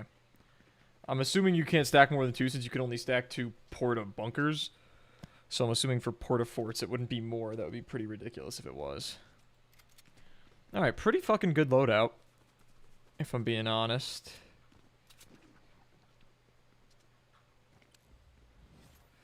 Oh. The minis are tempting, but I want to rock with the porta forts. And I don't want to drop my weapons. Oh, you're really fucking tempting me right now.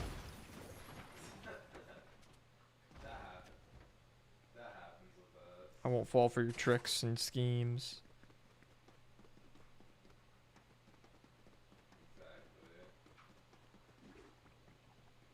Man, they're throwing shields all over the place trying to get me.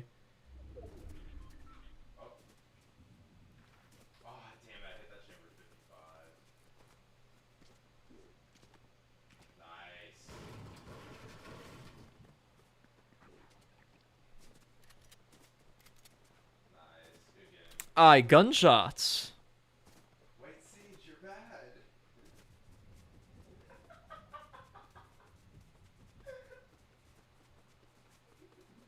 She's probably like, what the hell? Did I cook? That's a PR.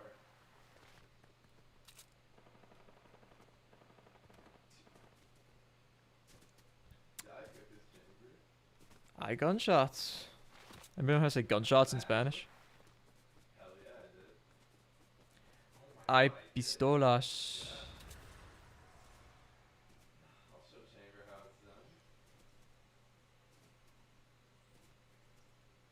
Oh my god. Yeah.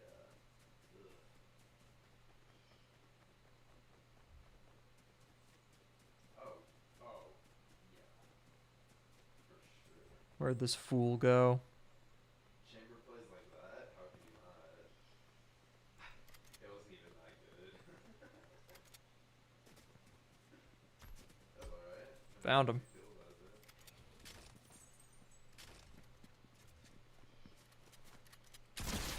Oh my god, it's a murder! It's a murder scene, chat!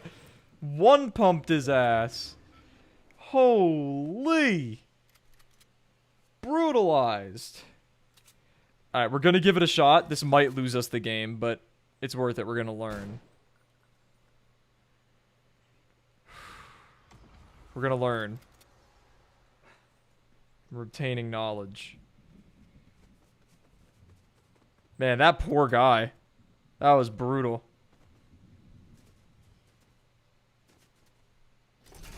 .230 to the... Oh, fuck. God fucking... I don't even get a chance to fucking try. I sniped him. I hit him. Oh, my God. I just want to see if I could use the LMG like that. Because if I can... then I could go... sniper, pump, LMG, heals, portaforts. I'm just trying to learn the game, bro. God damn it.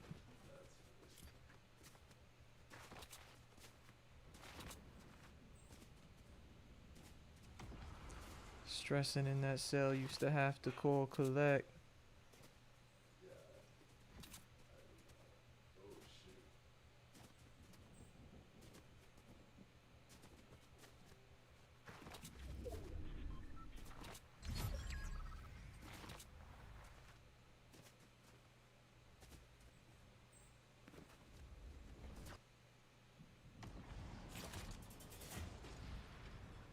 I'm pissed about that.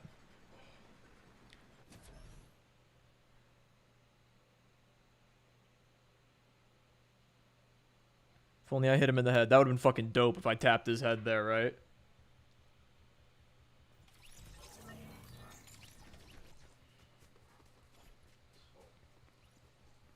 gonna go Pleasant this game. In the heat of the action, we strapped up like when C+ get fashion. Alright, let's see if we can find an LMG. I want to find an LMG on the ground so I could fucking test it out a little bit.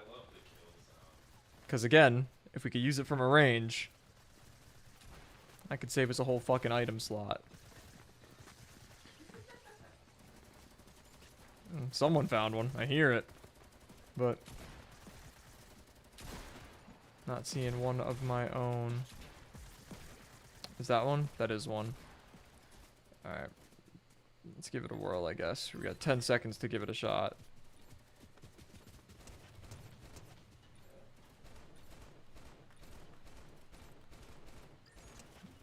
Wow, I missed all those shots.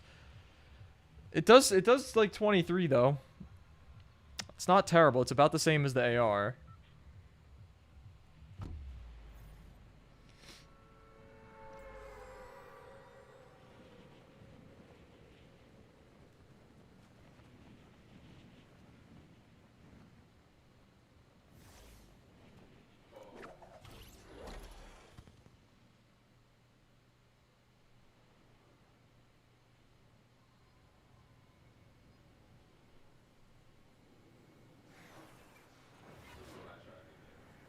Oh, come on.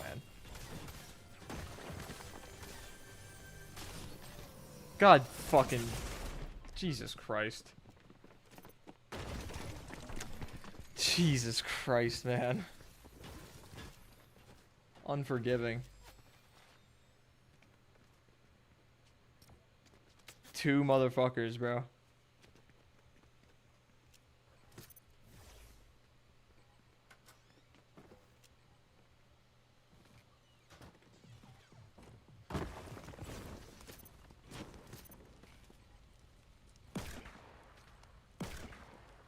Is he about to kill himself with C4?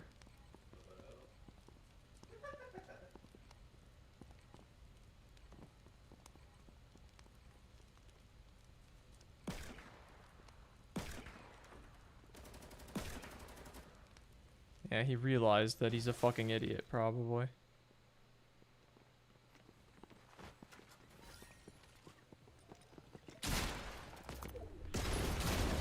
What a fucking idiot. What a fucking idiot.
All right.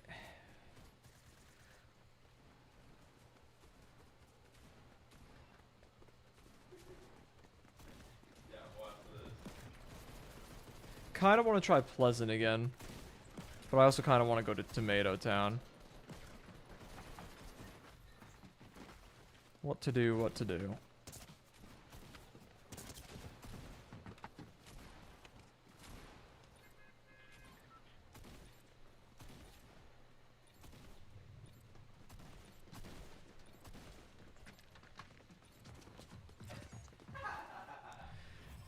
Alright, eeny, meeny, miny, Pleasant Park.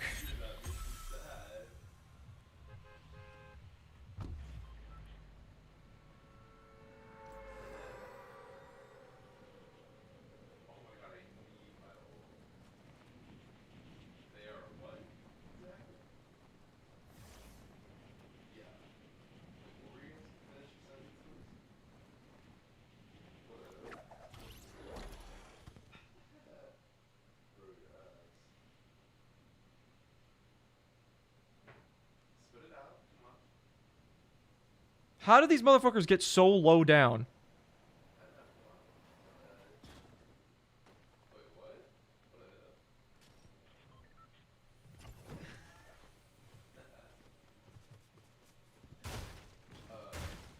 Not a single fucking weapon. Not one. Yeah, well, it's definitely gonna happen again. Oh, dude, I need my ultimate, and then I just either completely fuck it up or I die when I'm using it. Make like a compilation of all my ultimate kills. Yeah, I know how to use my ultimates. What the hell?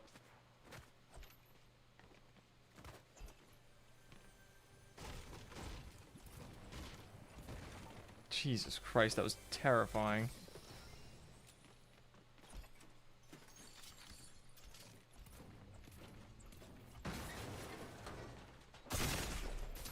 Jesus Christ, let me switch to my revolver, please.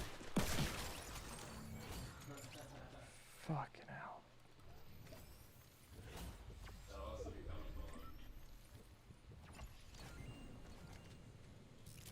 Oh my god. It's fucking terrifying. I'm not confident. Especially with a sniper. I'm not good with snipers.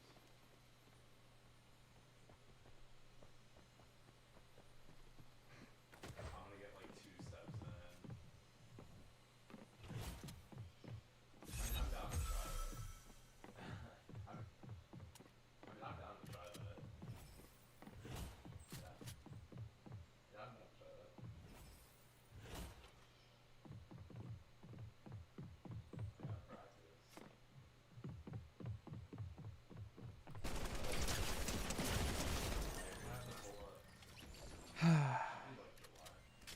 Oh my god, this is playing Fortnite like a fucking horror game right now. I'm gonna try and buy a real PC or something.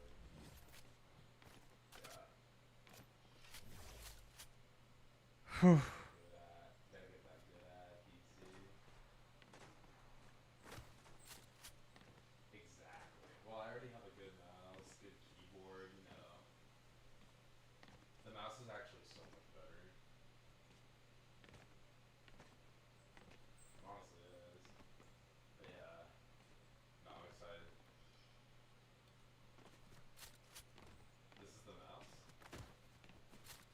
It's an honor to touch this mouse. Oh shit.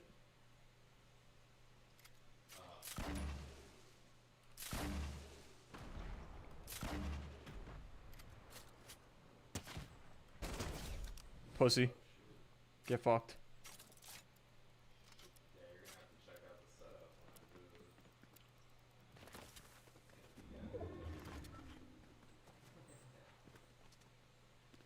Wait, what did you say? Heavy shotguns. Excuse me?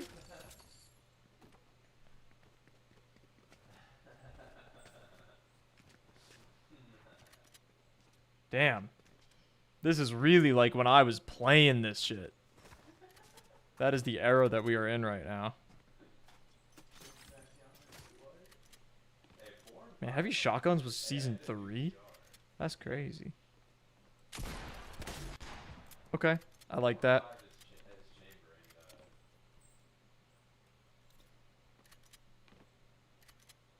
I don't remember it making the same noise as the pump, though. Mason, when was the last time you played Chamber? Can you double heavy? I feel like double pump and heavies didn't exist at the same time, did they? Or am I tripping? How many minis are in there? Not the Brimstone. Come on. Ah, clingers. I don't need clingers.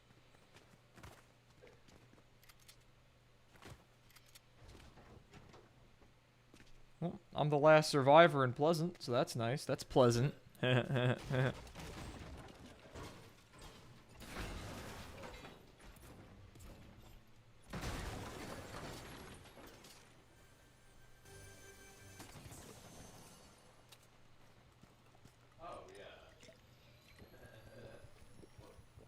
What the hell?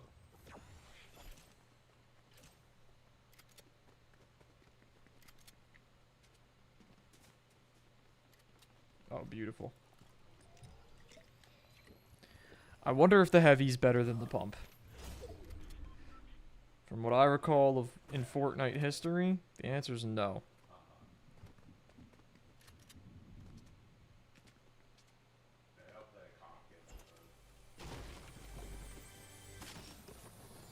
But I'm gonna run it anyway instead of a double pump because fuck it.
There were people fighting over here. I saw one of them take that launch pad. Maybe the other one also took it.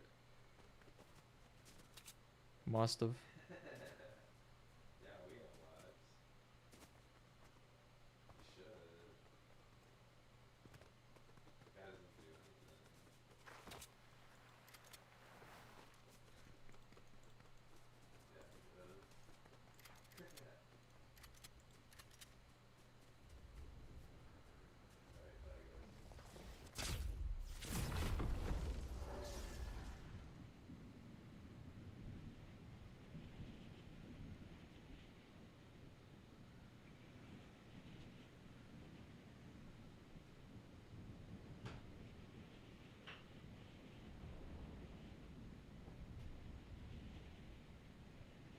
Okay. Relatively safe location, so I can't be too upset with that. That worked out quite smoothly, to be honest. Oh, gunshots. ¿Dónde están las personas? Shifty Shaft?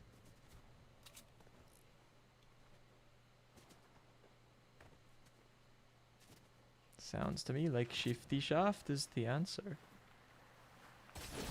Okay, that guy came out of nowhere, didn't he?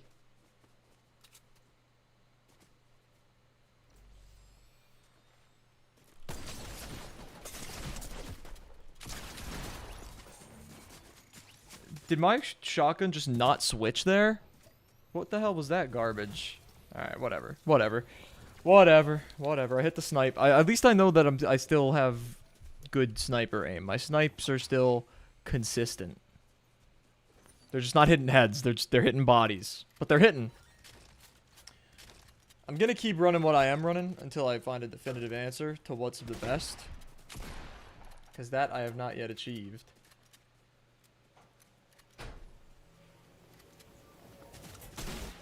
Heavy shotgun does seem worse than the pump, though. Oh yeah, heavy shotgun's not putting a lot of numbers out there. However, I'm gonna keep running them when I find them, because I want to know for sure.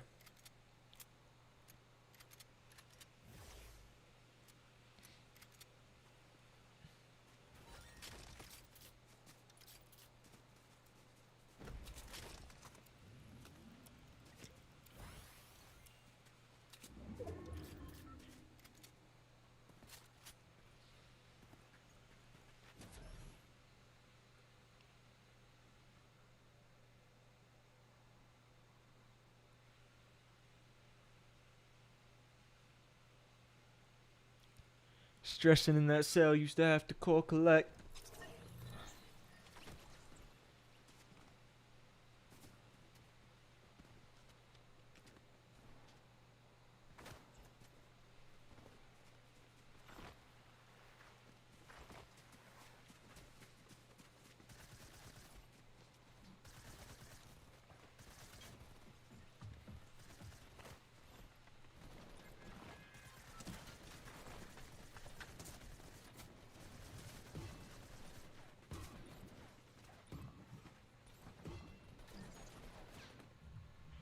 Alright.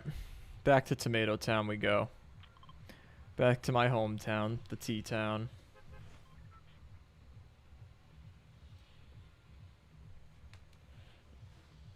Oof.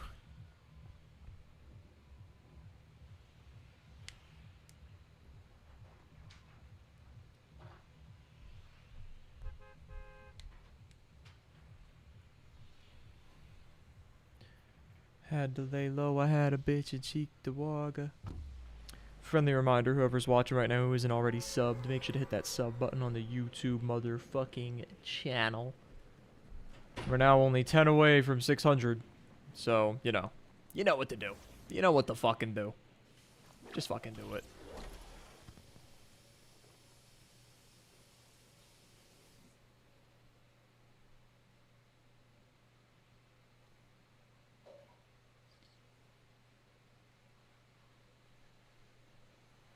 You've got to be fucking kidding me.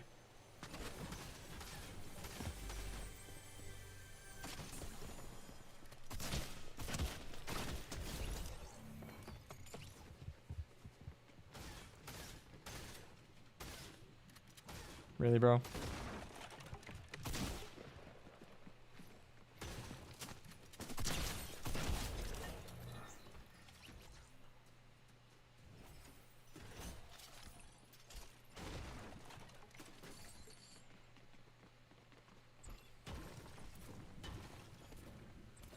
I like how the first guy tried to... Oh, fuck.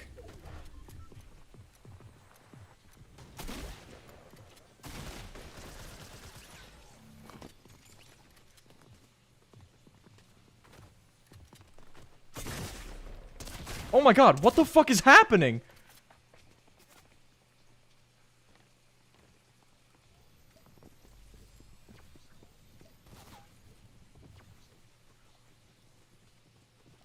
Bro, it's fucking Raps.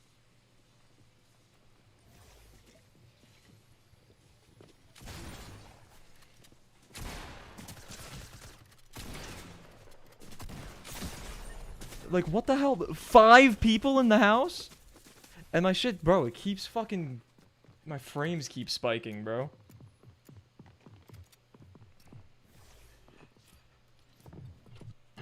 Going back to the lobby. I'm gonna change my skin. Jesus Christ. That's what happens when you stream on a laptop, I guess. Streaming and gaming is quite a bit for a device. Let's look at the item shop. I didn't look at it before. What the fuck is this garbage? These are Teenage Mutant Ninja Turtle. Oh, it literally says that. I recognize Rocksteady. I don't know any of these other ones though. I remember Casey Jones. That's actually a dope skin. Oh, that's okay. That's pretty cool.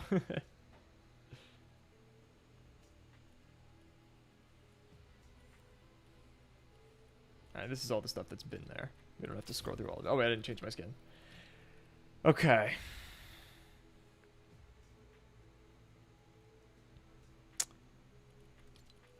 Let's go Cloaked Star. It's a classic.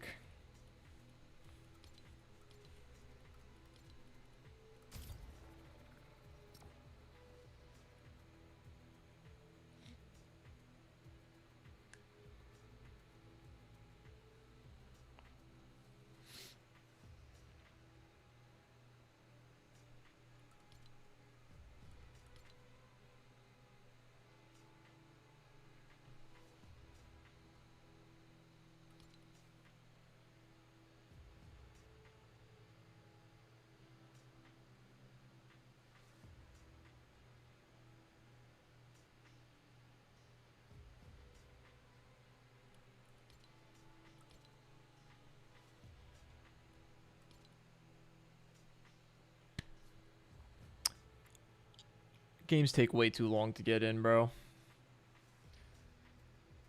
If only I was a Filthy Builds player. There's way more people playing that shit. That's crazy. Only 10,000 people are playing that. Regular zero build is 100,000. I wonder what regular OG is, what the player count is.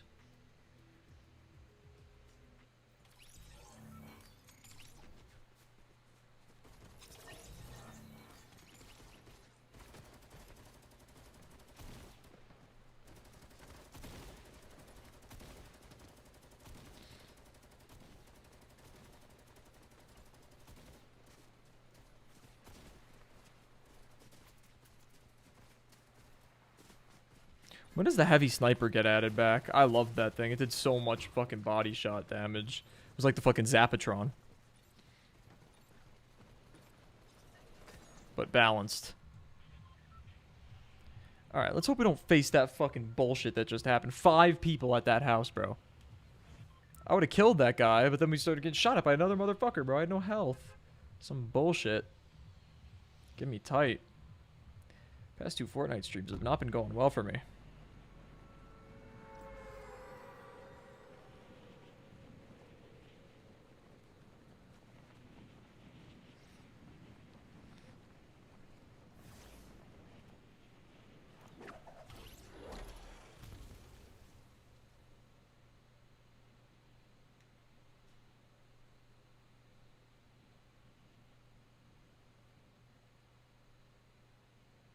There's only one other person landing in Tomato Town.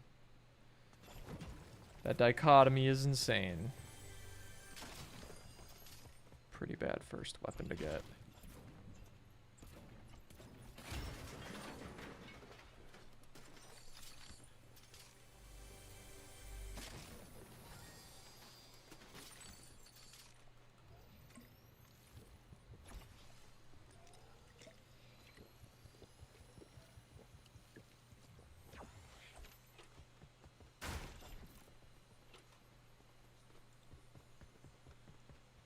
What a fucking loadout. Holy shit. Well, 2 launch pads is pretty nice, but still. Holy shit, is that all we're gonna get? Come on, give me something.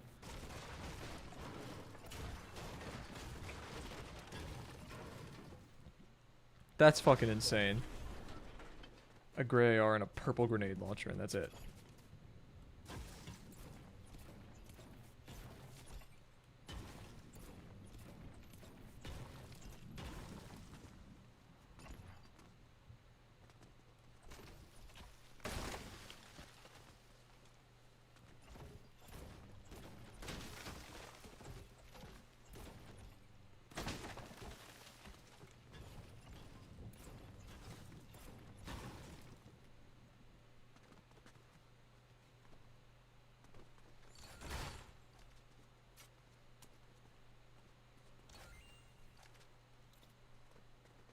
Where'd this fucker go?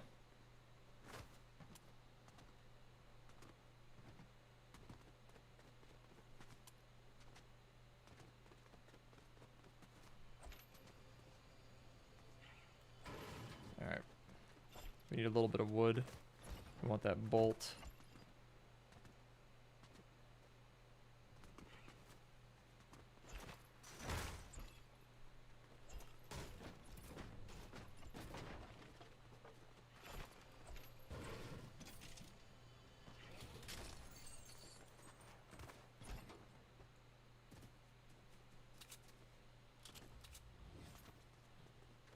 All right.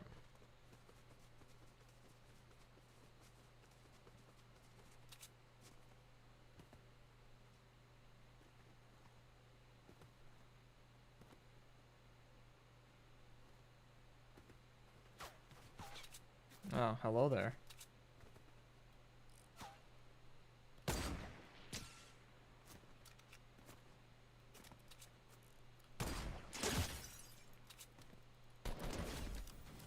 See, 20 damage is crazy.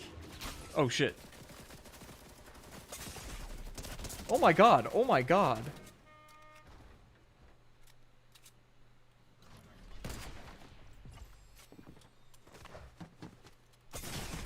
Holy shit. The LMG is insane.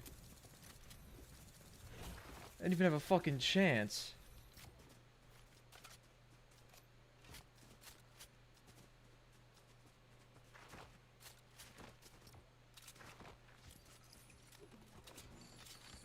Jesus Christ.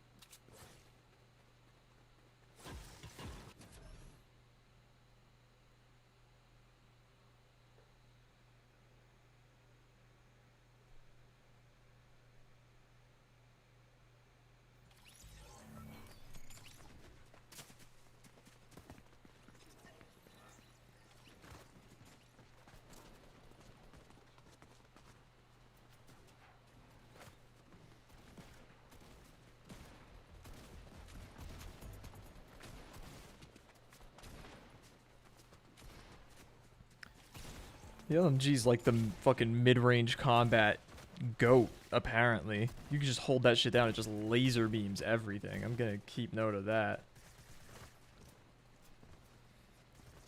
So I feel like that makes sense for replacing the AR slot with it, to be honest. Because you can still tap fire from far away, it's just not gonna be nearly as good as a SCAR, and probably not as good as a Blue Burst either. But it gets that job done decently enough, and also does the other AR job better than the SCAR and the Burst, which is saying something. So I'm gonna keep giving the LMG chances till I have a lot of sample sets of games of me using it to pull from.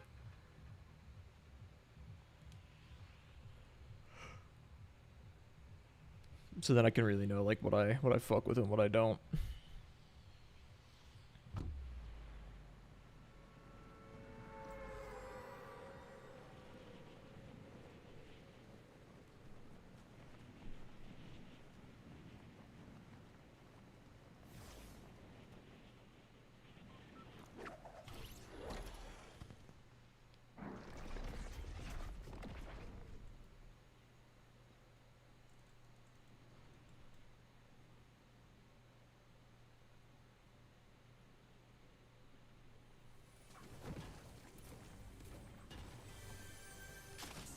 There we go. That's a weapon you want to get first. A pump.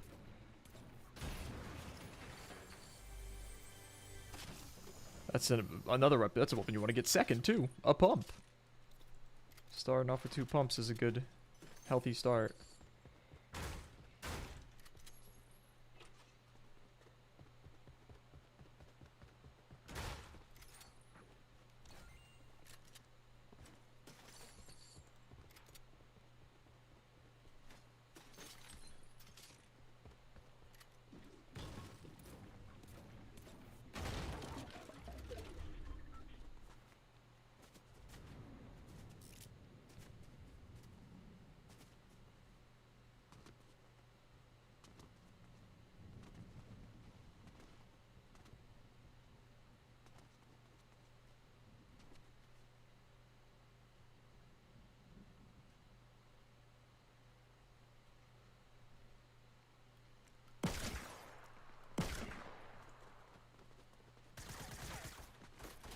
Oh shit, there's another motherfucker.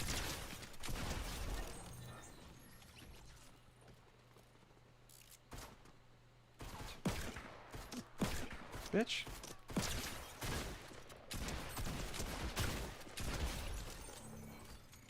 Yeah, there's no way the heavy shotgun's putting out 134 on that kind of shot. Simply no way.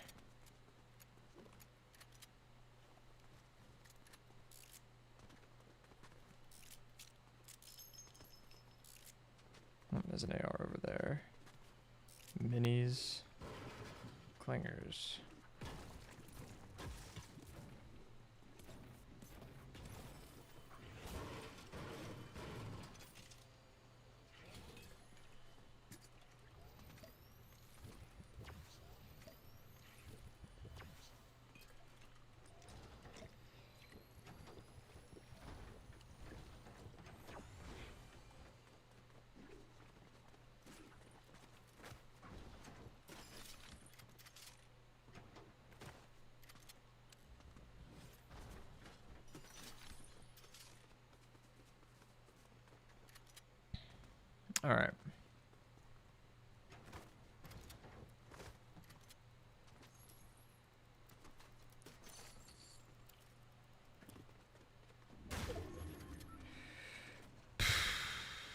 I'll check the inside just to see if it's entirely looted. It probably is, though. Because, yeah, all the other houses and stuff are still in the next circle, so we'll be able to get that shit.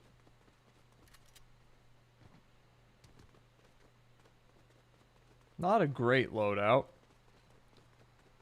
I could get the mats to get an AR, but I don't really feel like it.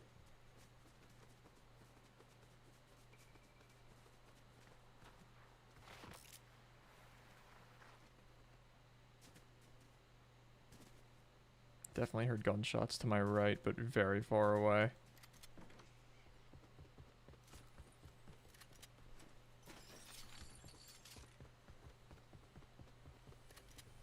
Oh, there we go. That's an AR. That's an even better AR.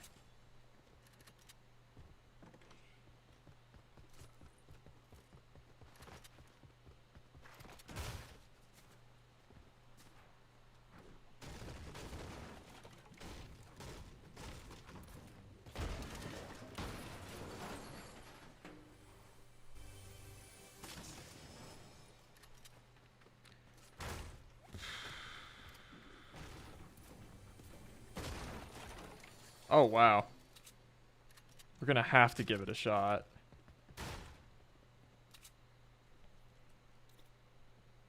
Still think the pump's probably better, but we gotta give it a shot.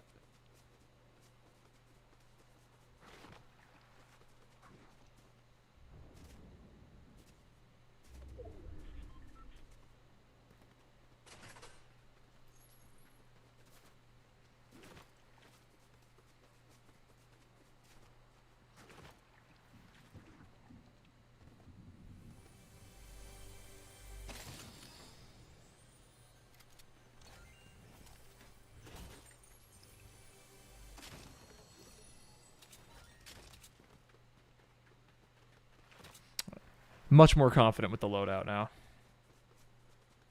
Much more confident. Oh. Why, hello there, sir. What a headshot.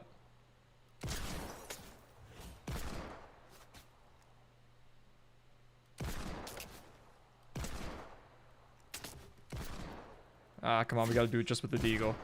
I gotta do it just with the deagle. Come on. There we go. Another headshot.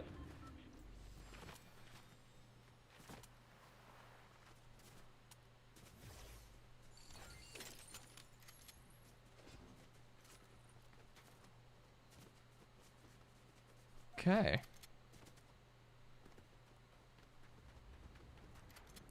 Is there any more smoke to be had?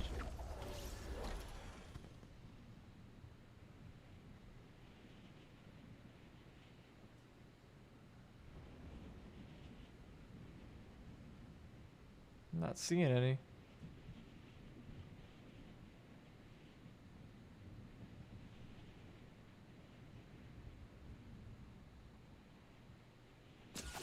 Okay, there is indeed more smoke to be had. Good to know.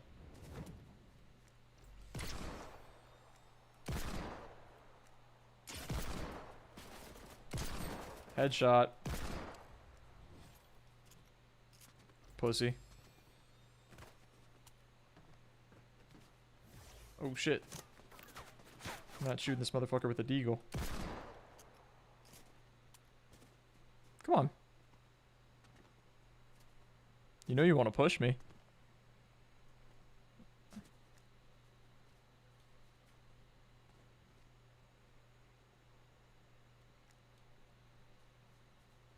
He's fucking scared. He's actually pushing me? Headshot. Headshot! Oh my god, chat. I'm insane. Oh, fuck.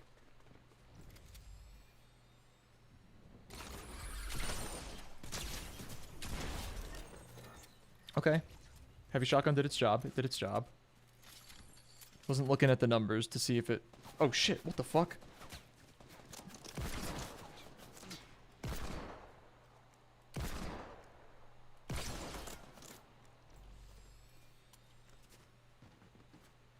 Really?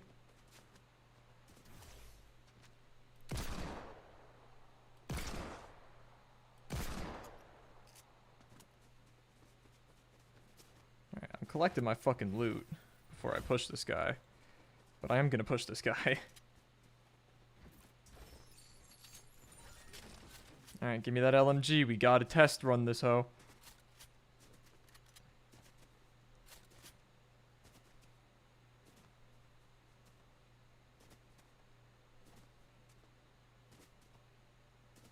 Where'd he fucking go?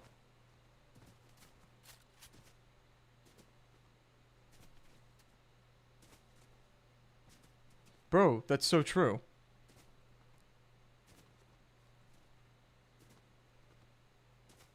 I want to know where this fool is. I just want to kill him.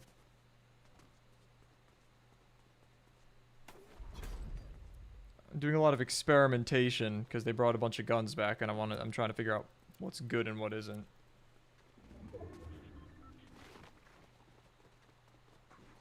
I've been fucking the shit out of people with the deagle though, Matt. It's been brutal.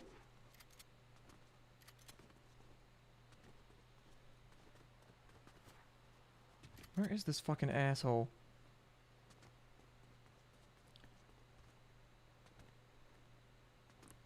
Just played what? What is T-Lu? Is that like B-Lu, but he's a terrorist? T-L-O-U? What the hell is that? Should I know what you mean by that? Because I don't. Oh, The Last of Us. I don't think I've ever seen it as an acronym before. 4 hours, crazy. I've heard good things. So it's not the terrorist version of B-Lu. Just to clarify. Where did this motherfucker go?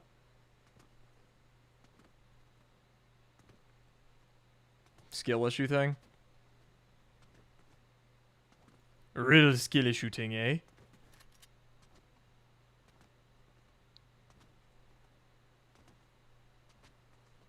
Bro, what the fuck? I'm getting pissed. I just wanted to get my loot before killing this guy, and I totally lost sight of him when I did that. I should have just pushed his ass. I didn't even end up... Ah, no, I did pick up the LMG, so it was worth it. B-Lu with a gigantic rack. Titty-Lu. You know B-Lu's real name is just Bishop Louis? Like, that's his first and last name.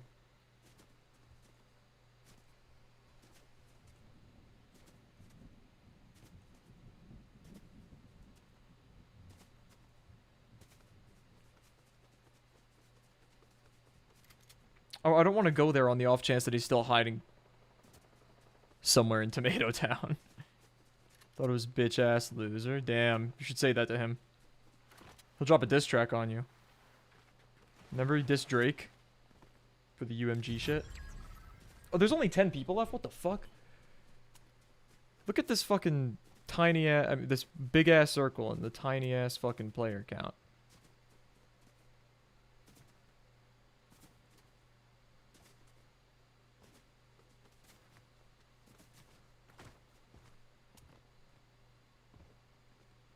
There's a motherfucker who just caught a body.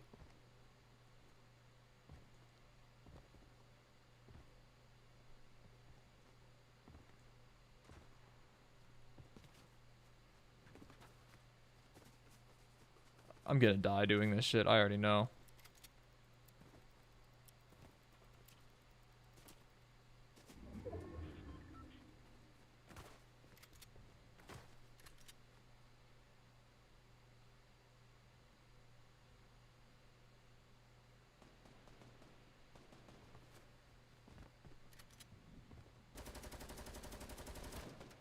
That sounds near.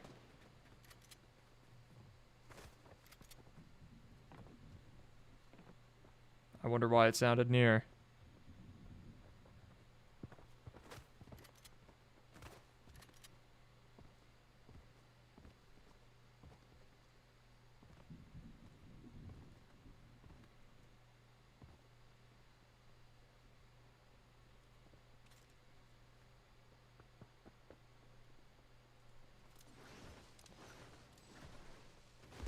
Nades.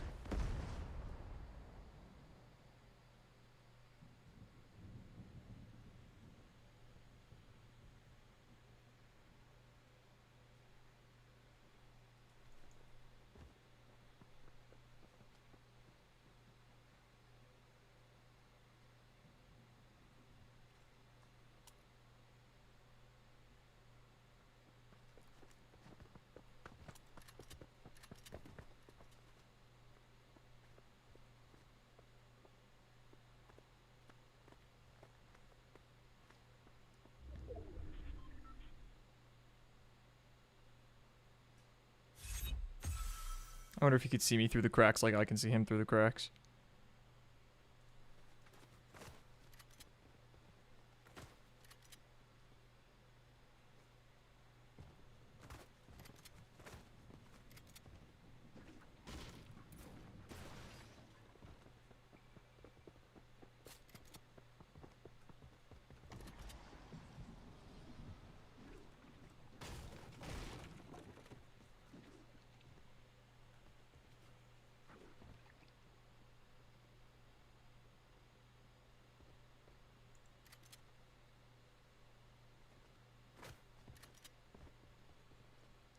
I don't know, B-Lou.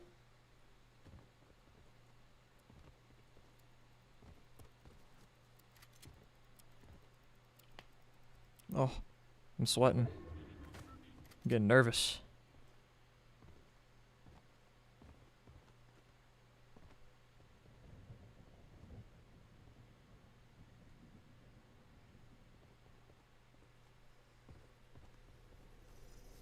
I have an idea.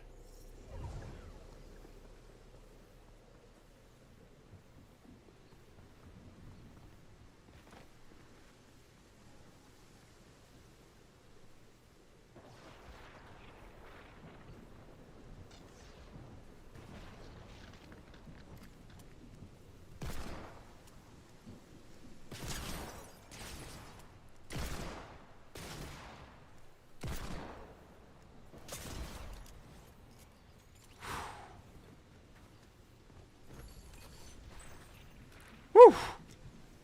Got my heart racing a little bit there.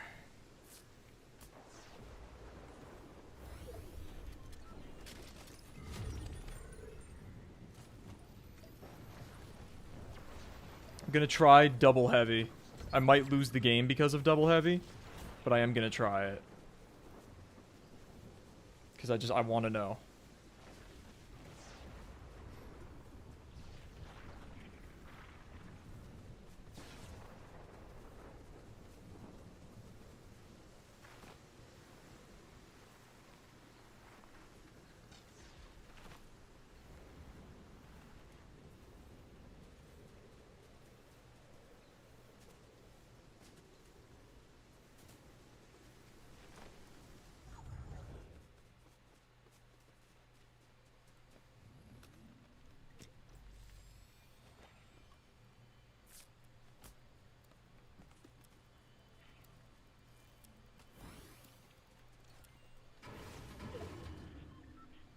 Oh, hell yeah.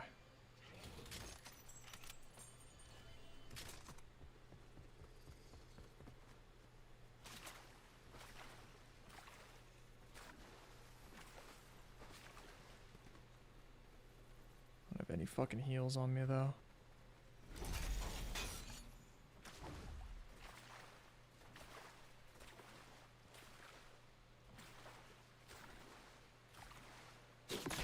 Fucking hell. I don't know where that was from.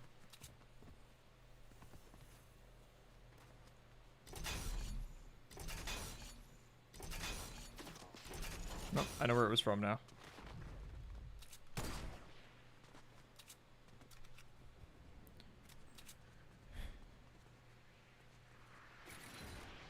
Oh, fuck.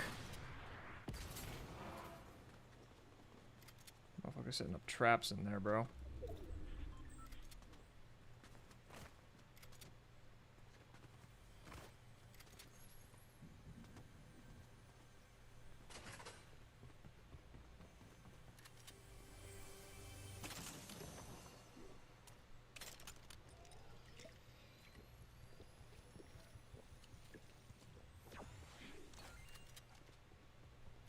I hear this motherfucker.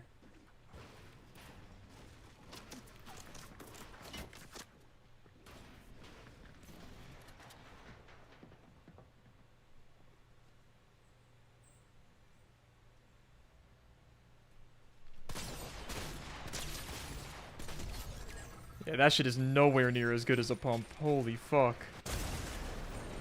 Oh, Christ.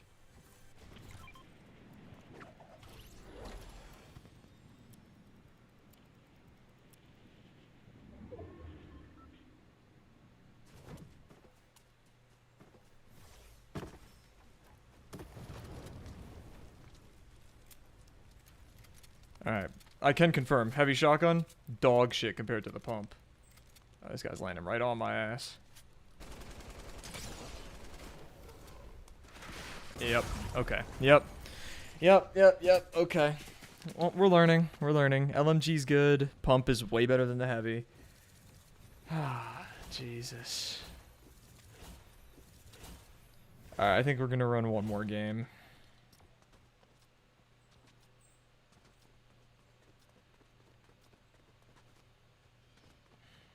Fuck, man. You guys are learning though. When I be dying in these games, it's never the ones. If I see myself in a one-on-one situation, 90% of the time I'm winning that shit. 90% of the time. Not 99% of the time, but 90% of the time I'm winning that shit. It comes when people see me that I don't see. And when people third party. That's how I be losing games, bro. It's only that shit, though. I don't lose the ones, bro. Hardly ever.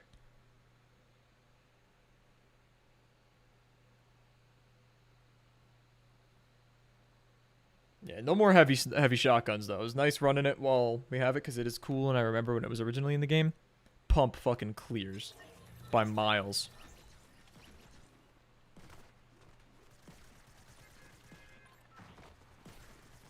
I do like the LMG still, though. I like the LMG in the AR slot. It's not as good as the burst or the SCAR, but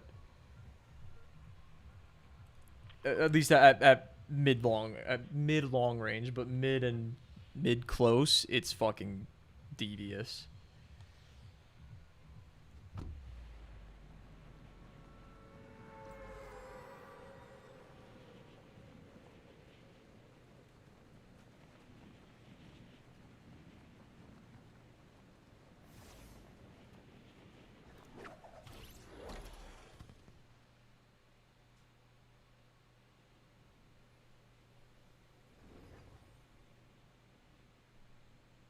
Couple Appas in Tomato Town. Ooh, a few. We got a few Appas in Tomato Town.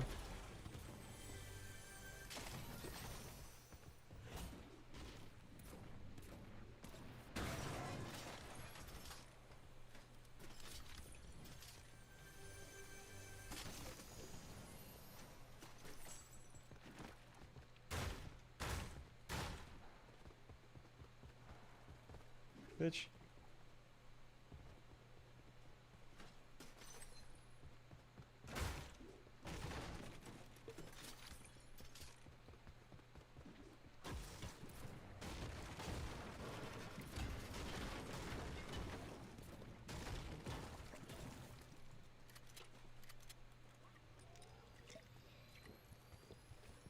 Not a great loadout. Not great at all.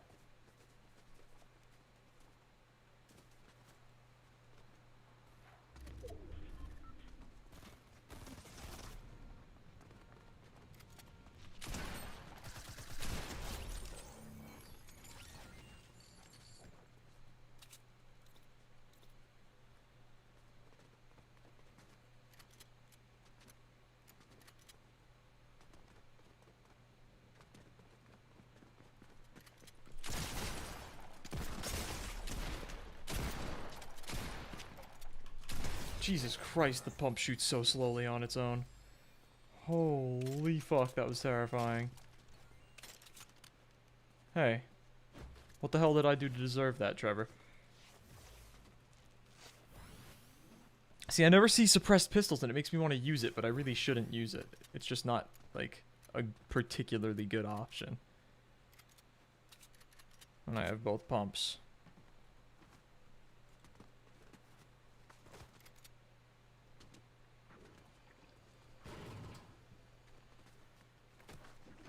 That's the first time I've seen a gold suppressed pistol.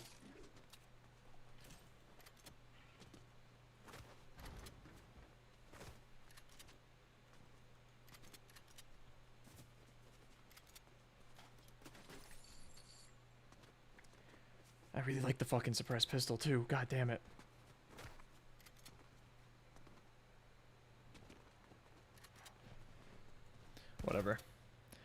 I am upset about it, but I do want to win the game, so.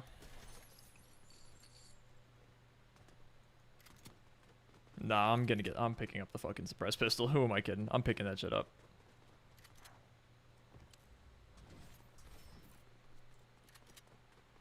I'm gonna use the fucking suppressed pistol. Wait, where the fuck did I kill this guy? Over here. I'm gonna fucking use it. I just like this weapon too much. It's too cool looking. It's good. It's better than the SMGs.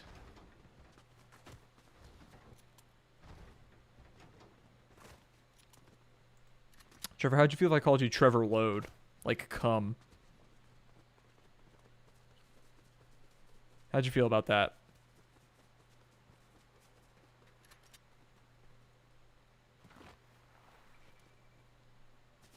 Ooh, nice.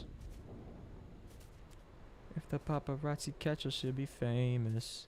Got to move low-key with the gangsters. They're tempting me with the pumps, but I really just want to use this suppressed pistol. Will I lose because of it? Possibly. But I want to use it, so. Fuck off, why don't ya? I like clingers. I'm just picking, like, objectively worse stuff. Just because I feel like using it. It's whatever. It's a skill game. I should still be able to win if I'm actually good at the game, so, you know. Oh, never mind. We're taking the heals. I'm not that dumb.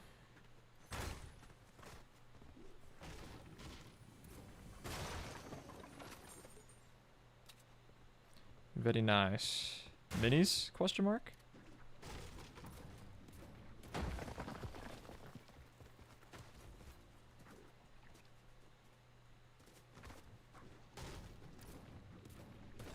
Yeah, I didn't think so.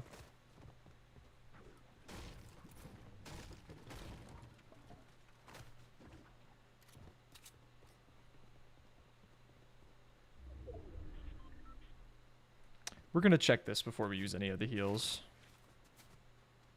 Oh, there's another big pot over there.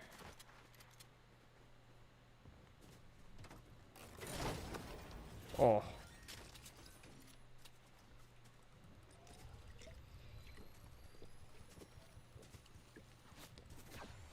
Oh, okay.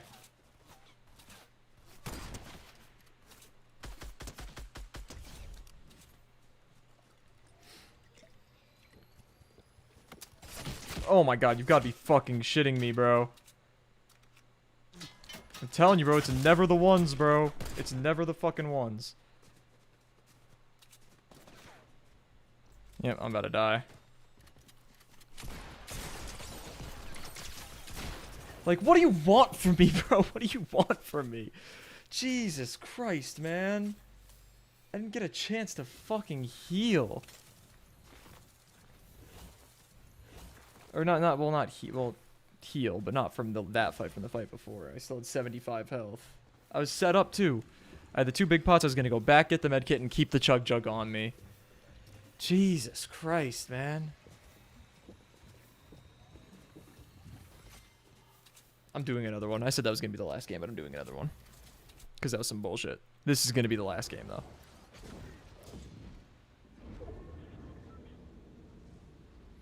Bad bitches. And they lit. I just told them, flip the switch.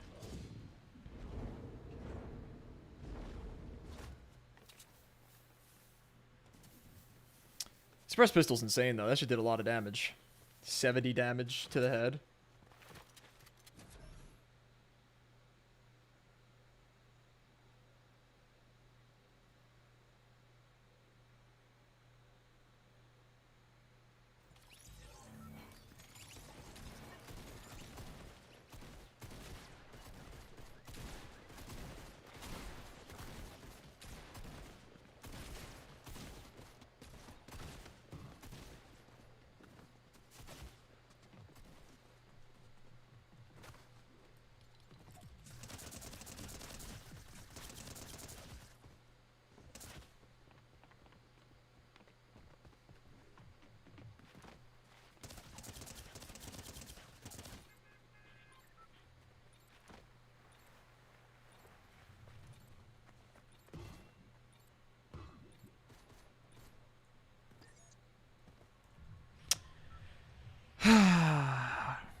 man.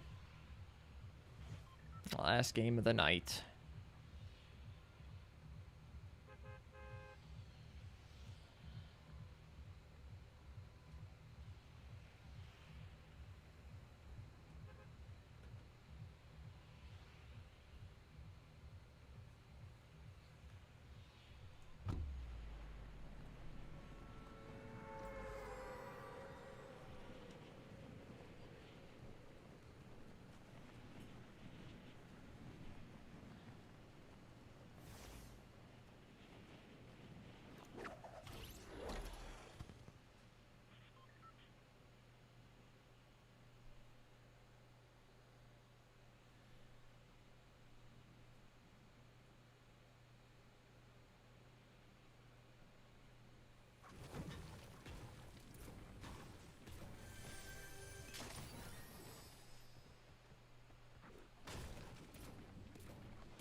Second blue pump that we've found. Those seem to be pretty difficult to come by.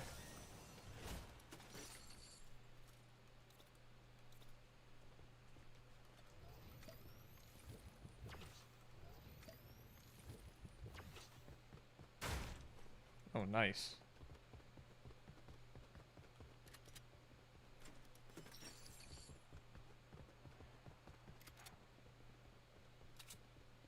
Ah, fuck. I did grab it already. Waste of time.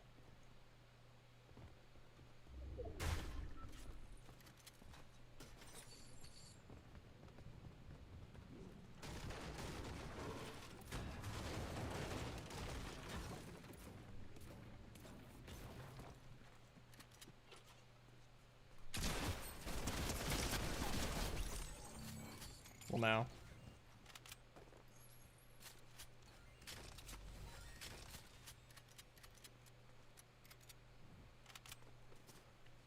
Pretty fucking good loadout.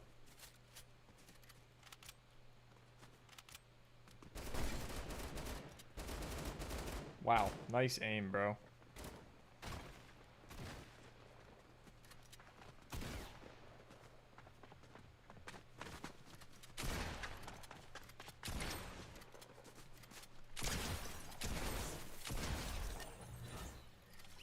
Hell yeah.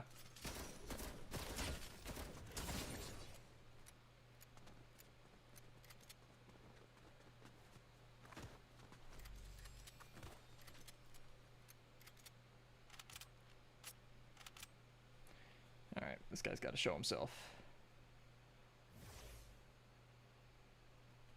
No, he doesn't.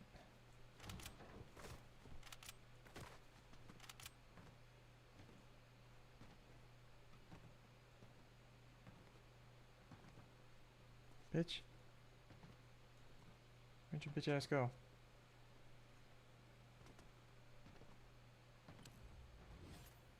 Bro.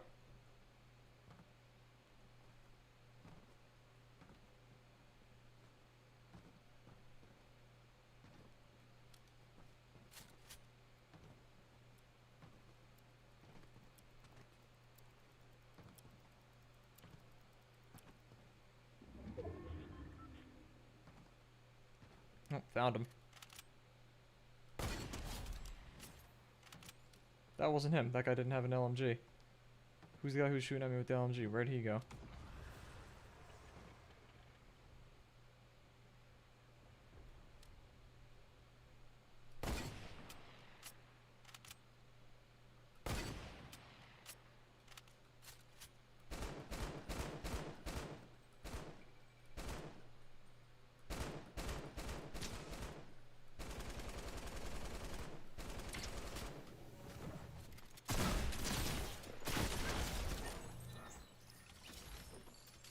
What were you trying with that, bro?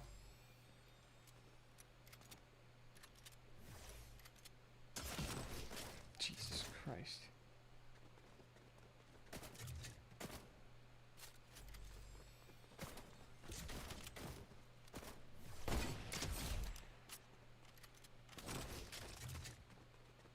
I feel like I should keep the sniper.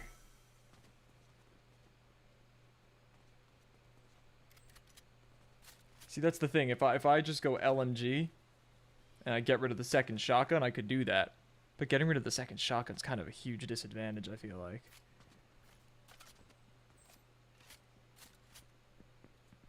Oh, fuck.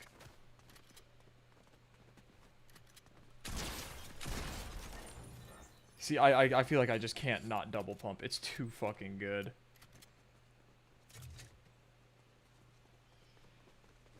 I'll take the rocket launcher over the sniper. But in general, I'm not happy about that. That's why I like playing duos and squads, because I like having the utility of that rocket launcher, but I don't like being the one carrying it. Just kind of realized, wait a minute, if you have like several teammates with guided missiles, you could really just bombard people with it like crazy. Because then they're not gonna be able to shoot all of them down. Like if you just are like, if you take good cover and you send out 4 guided missiles.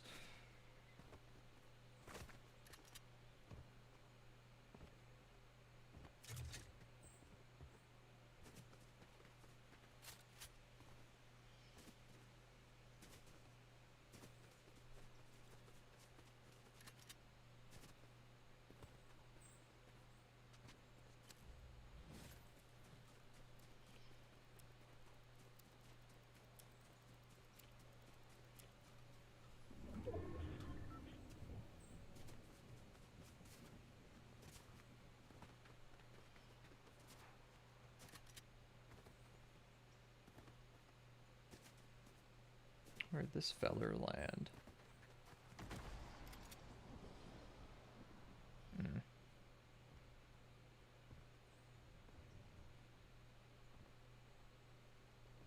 He's long gone now.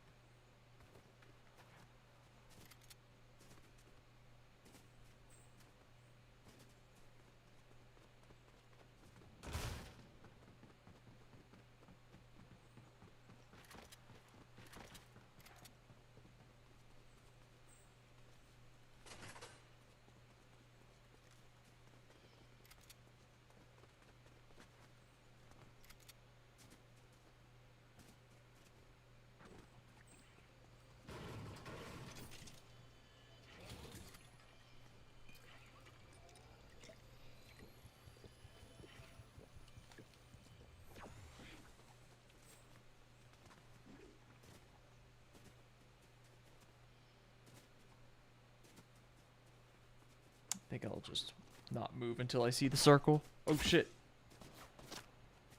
Hello there, sir.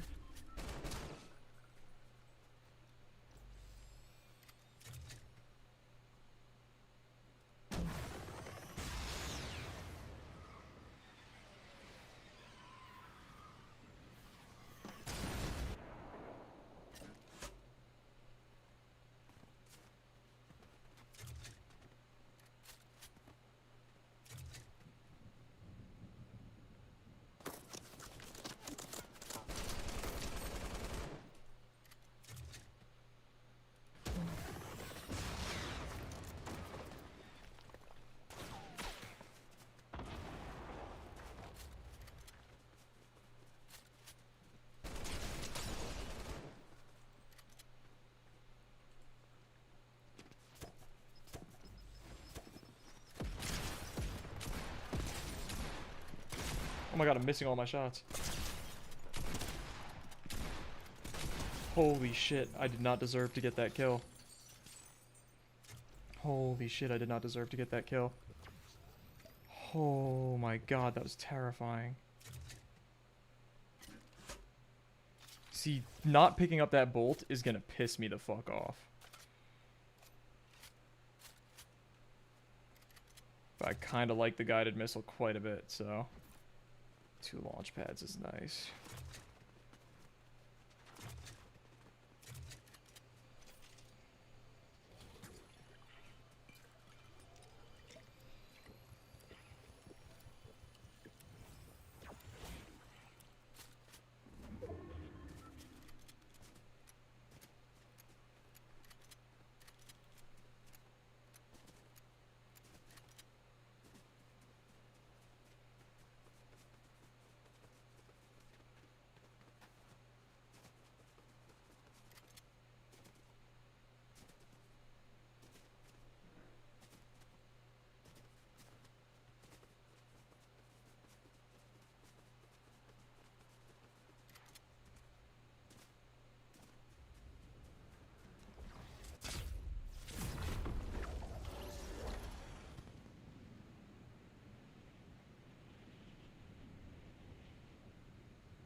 Whew.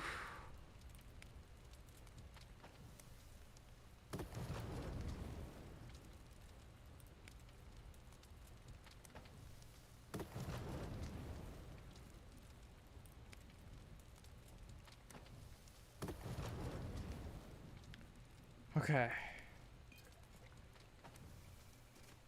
Jeez.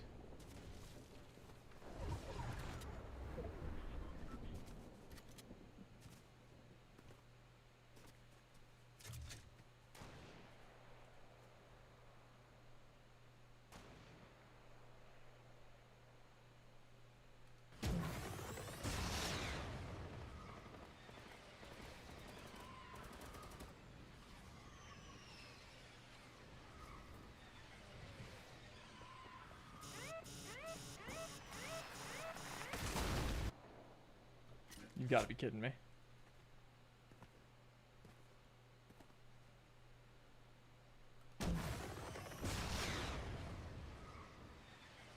Damn it, he got to the fucking drop. Just trying to prevent him from getting to that shit.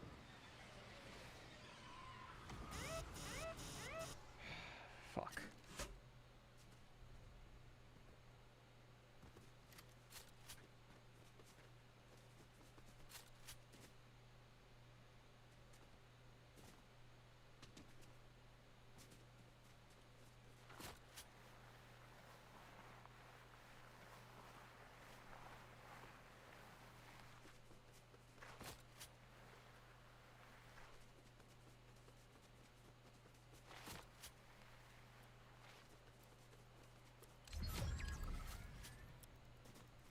Yo, what's up, Herobrine? How you doing, man?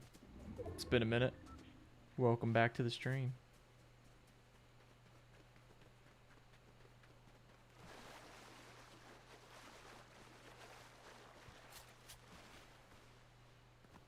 Ooh. Should I go for that rift? Good, yesterday's my 19th birthday. Oh shit, happy belated birthday, bro.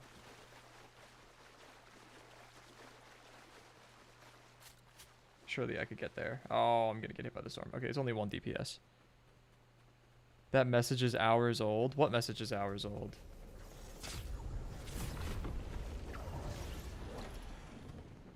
I mean, he just replied immediately after I said it.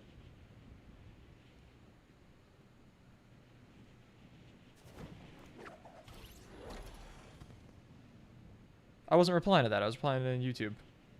Herobrine came in and said, "Yo, pants." That's what I was replying to.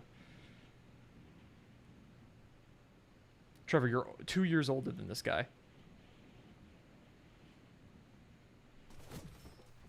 Okay, I do have launch pads. It's good to know. Got a new CPU? Hell yeah.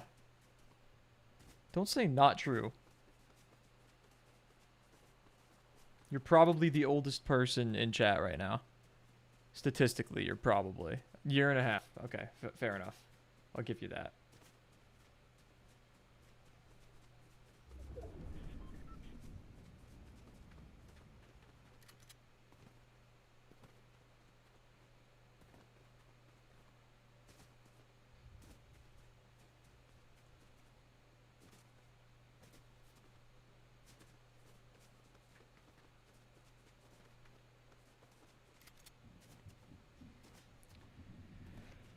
Whew.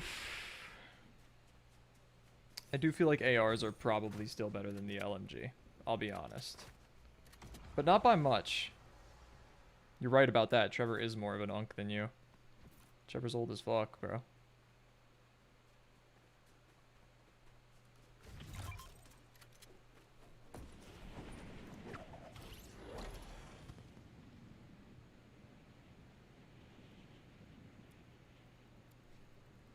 That's not how that works, Trevor. Trevor is an unk, therefore since you're Trevor, you're an unk. That's how it works. You're not supposed to say that out loud, sugar bunnies, or you're not supposed to type that. You're jinxing it.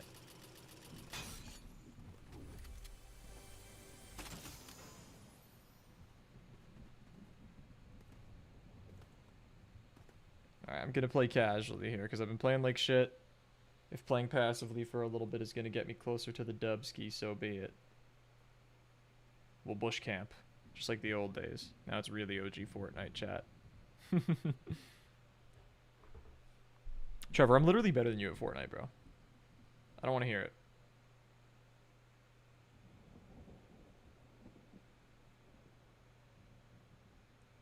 You need to do a deep dive on Jinx. What do you mean by that?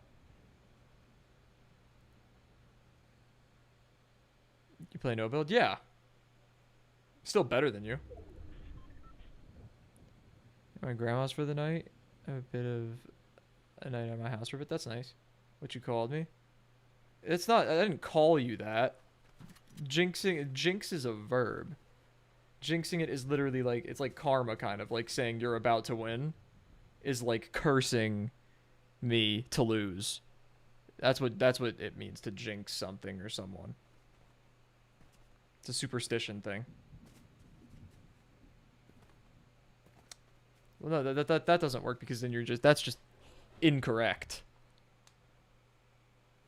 Saying I won isn't jinxing it, because nothing has happened yet. Saying I am about to win is. You know what I'm saying? So saying you won is just a lie. But we're about to make it truth. Knock on wood. That's how you reverse a jinx. You knock on wood. Alright, where do I gotta move? Ooh, not a lot of good options. Let's see what we could do. Oh, nowhere where I can even place the launch pad. That's wonderful. If I had one more, that would be really nice, but we're gonna have to roll with what we got. Oh, there's someone up there.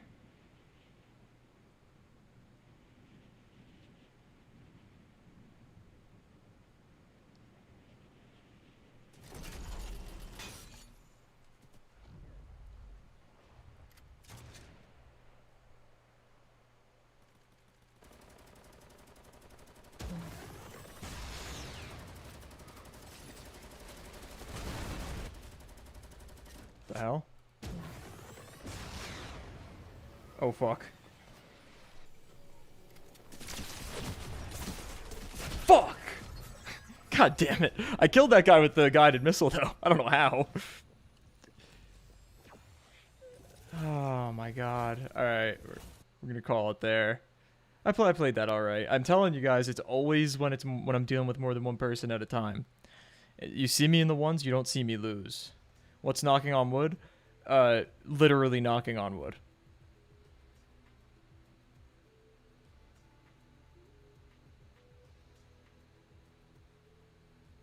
But it didn't work because you said you won and then I lost, so you jinxed it. Thanks.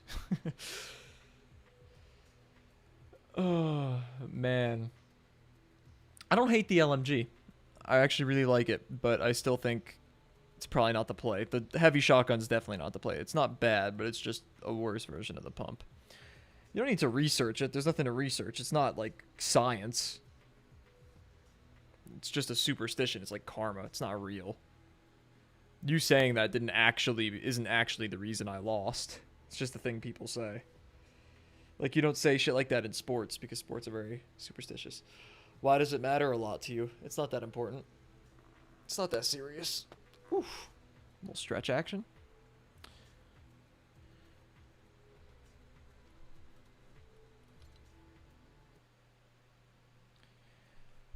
Hopefully next time we play Fortnite on stream, I'm not playing solos. Solos I just don't have nearly as much fun with. I guess that applies to pretty much any video game. There's not a single video game that I enjoy more playing by myself. Yeah, but like, I'm asking you why it's so important to you. I mean, I'm not going to stop you from looking into it, but like, there's no need to.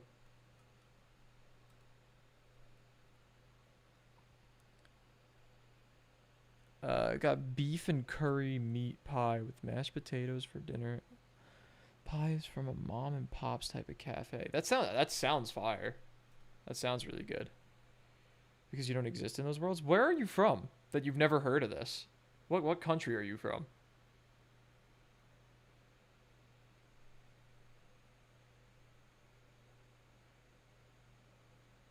You're from the US and you've never heard of jinxing? What state? The South and you've never heard. I feel like no, that can't.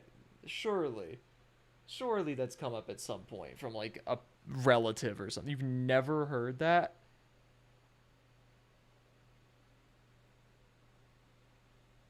Huh. If you don't mind me asking, how old are you?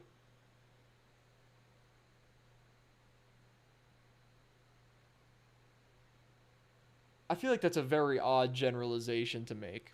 Be like, somebody uses that phrase, therefore I know I won't get along with them. I feel like that's kind of... That's like a tragic generalization that's going to limit you from meeting people. I had a goated birthday, saw the Minecraft movie for the first time. Dope. I'm excited to see it. I'm going to wait till I go home, but... Fuck you, Trevor. Don't invite me to play Sea of Thieves. I'm playing Sea of Thieves with you. I'm about to end stream in a few minutes. It's late. I gotta go to bed. I got class tomorrow. You're in your right. Well, I know I'm allowed to say that. I'm just asking why you say people I don't get along with use those phrases. Trevor, if you invite me, I'm gonna fucking unfriend you on everything.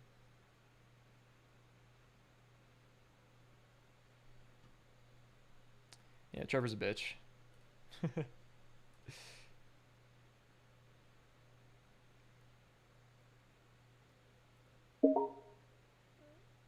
That's good. Oh my god. Jesus Christ, Trevor.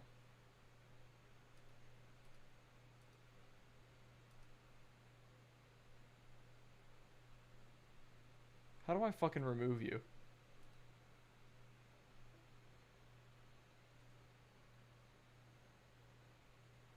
Need to research so I can better explain to. But why do you need to research if it's about your experience? I mean, if it's your experience, just phrase it how you live it, you know? You feel what I'm saying? You don't have to figure out like a scientific way to explain it to me. I'm just saying I feel like it's a bit odd to generalize like if somebody uses this phrase or that type of speech, then I refuse to associate with them. Unless we're talking like hate speech, I guess that would be justifiable, but that's not what this is. Seen in the morning time because there's not much teenagers going there. Only be going. There would only be kids and families. No chicken jockey riots. I'll make sure to make note of that because the theater that I plan to go to, someone threw a cup full of piss in the theater. That actually happened. I saw a video of it. So, kind of fucking gross.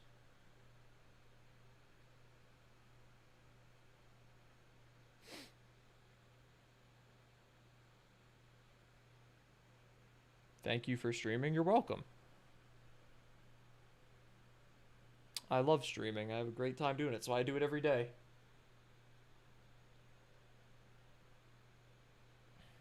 Saw it at 10 a.m. Smart. Smart. Good strategizing there, Herobrine.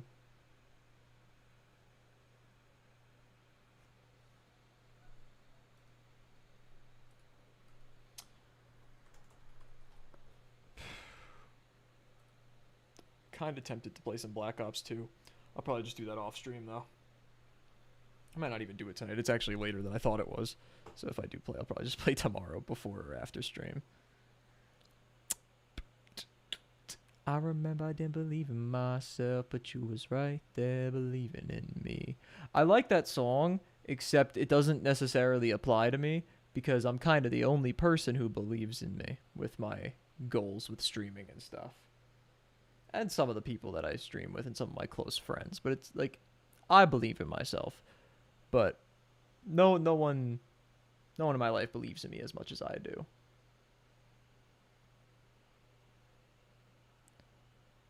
Teenagers still in bed at 12 p.m. usually snow. Bro, you should see how my sleep schedule gets sometimes, bro.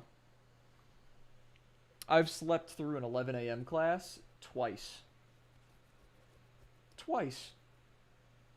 I don't have class till 11 a.m. Very generous morning schedule. And I wake up at 12:15. I'm like, fuck. It's happened to me twice. I haven't done it in a while, but it has happened to me twice.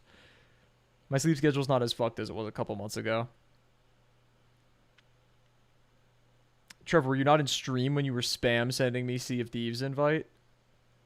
I don't even have Sea of Thieves, first of all. Second of all, yes, I'm going to end soon.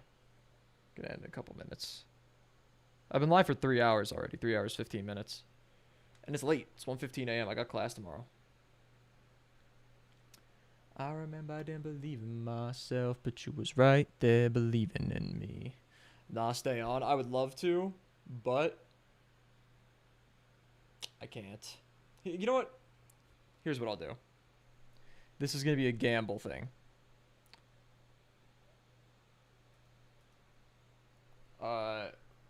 We are going to do what we did at the beginning of stream yesterday, which is Call of Duty Black Ops 2 until the servers shit themselves and it takes too long to get into a game. Which isn't going to be very long.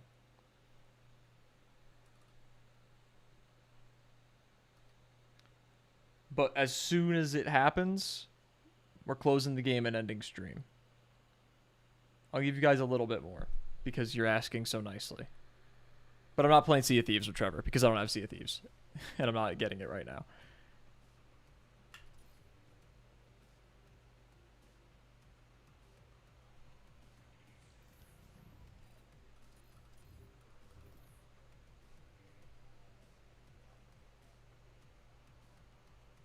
It's a long game to play? What do you mean by that? Oh, you're saying like it's for long streams?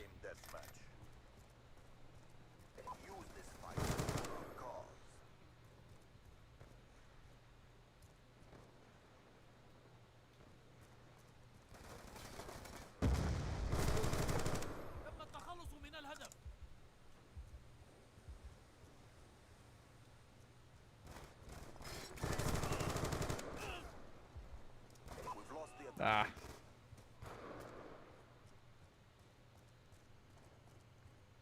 Six-hour stream's crazy. I haven't streamed 6 hours in a while. I don't plan to for a while. Be advised, hostile UAV incoming.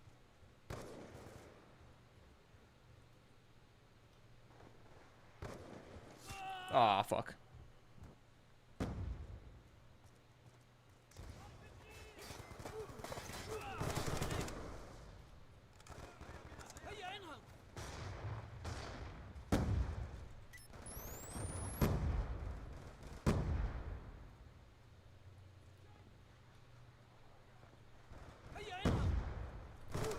Fucking hell, he scared the shit out of me.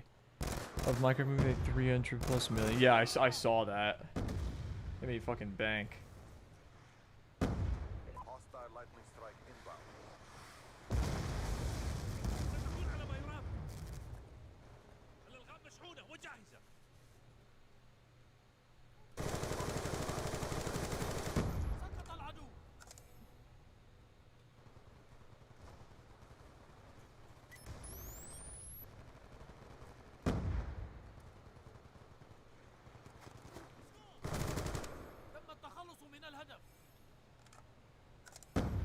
I fucking love this game so much. I didn't even see that motherfucker.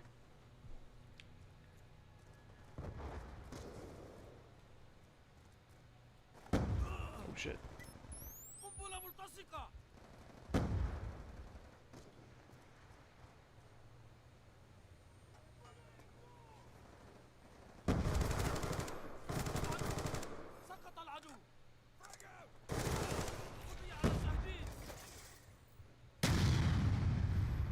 Is that an op in here? No, that was a teammate. I got really confused for a sec. Snow Iron Movies bomb rifle. I don't even know what that is. I never even heard of that.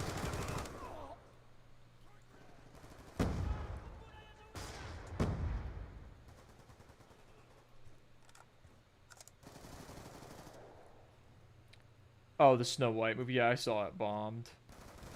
I didn't watch it. Don't really plan to at all. Oh shit. I got a lightning strike. I'm popping off right now. Little kill streak action. Nah. We're not getting the max kill streak, but I'll take it.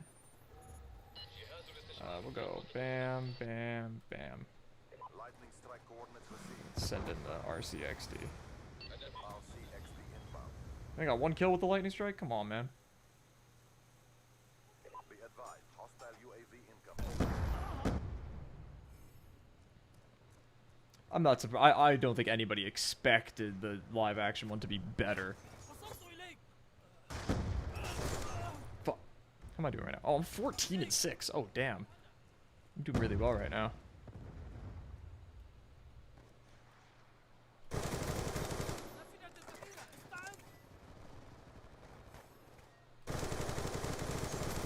Ooh, bad aim, bad aim.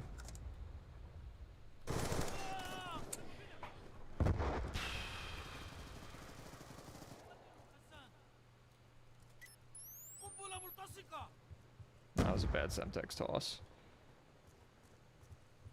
Friendly UAV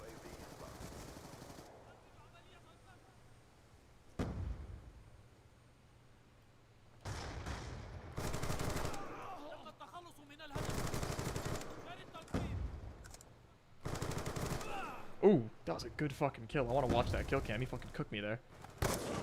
Oof. That was nice. I respect that.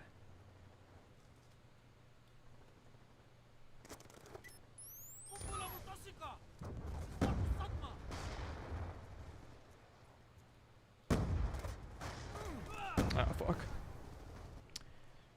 I want a game on Nuketown after this. Oh shit, lag. This gun is so good. It's not even the best gun in the game, which is the crazy part.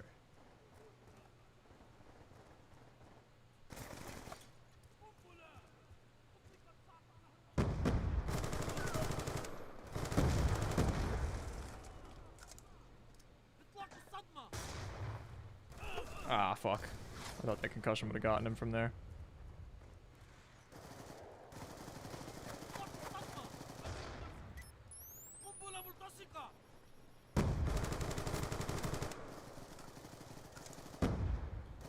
Hostile lightning strike inbound. Hostile UAV above. Ooh, he cooked me. Oh, that was the final kill. I did well, though. I'll take 20 and 11. Got like $170 for my birthday. I'm balling. Hell yeah. Nice.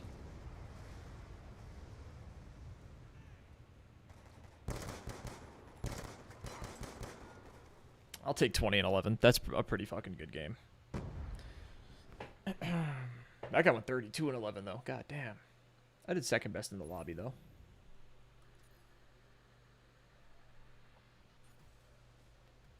Hellstorm missile unlocked, you say? And I maxed out the Peacekeeper.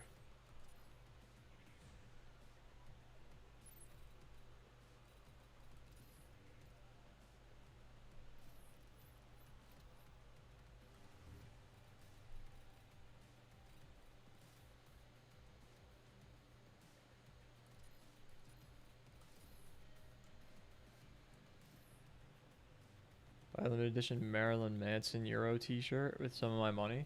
Cool.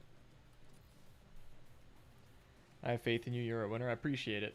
I don't really care if I win or lose the games in Call of Duty. I just care about my own individual performance, and I did really well that game, so. Alright, we'll play one more game with the Peacekeeper. I did just max it out, and then after that we're probably going to start leveling some other weapons. Weapons take a while to max out in Black Ops 2. It's a little crazy. But we got this new camo too. Let's see what it looks like. Team deathmatch. Blue Tiger.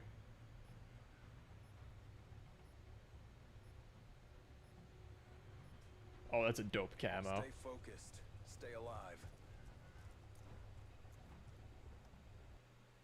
Oh, okay, that's our first server fuck up. Let's see if it happens again. Usually if that happens, I join back and I'll just get back in the same lobby. Let's see.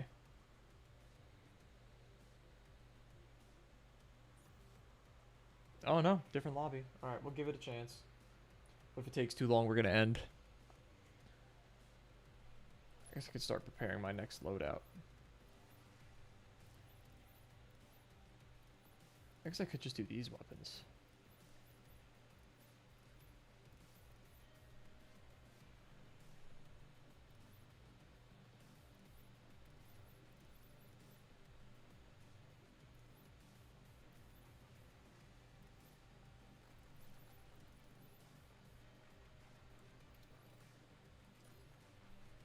That shows Marilyn Manson's face. It has him in the British flag on. Face is painted the British colors and has the crown, so basically Marilyn Manson is king. Isn't Marilyn Manson like a problematic person, or am I tripping? Team deathmatch. You have on-scene command.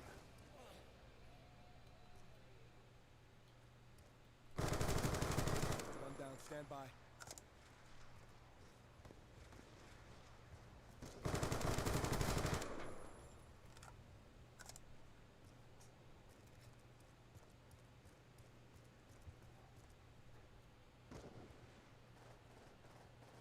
The court case got passed, all the drama got passed, he won, it's fine. I feel like there was more than just a court case. Am I tripping?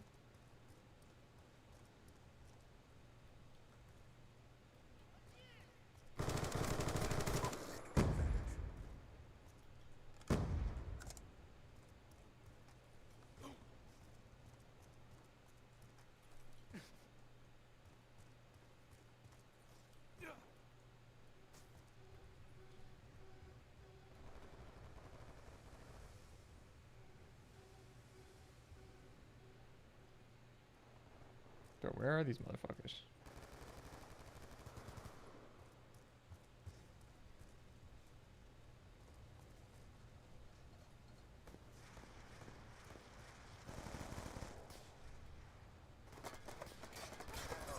The fuck? Couldn't even see this guy. Ex-wife trying to accuse him. Just like Johnny Depp's ex. All his exes were accused. Of what, though? Because wasn't the Johnny Depp thing just defamation? Like, it wasn't like any, like... I mean, it's obviously a crime still, but it's not anything, like, super, super heinous.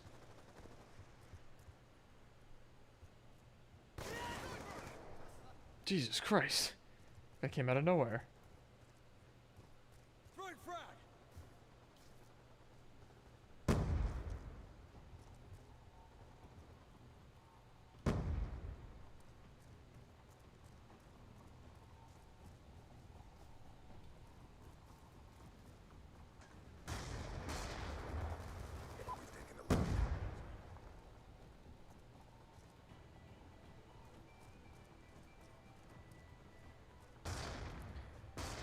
Abuse and other stuff that wasn't true. I feel like I heard something about that not being false. I'll have to do my own research.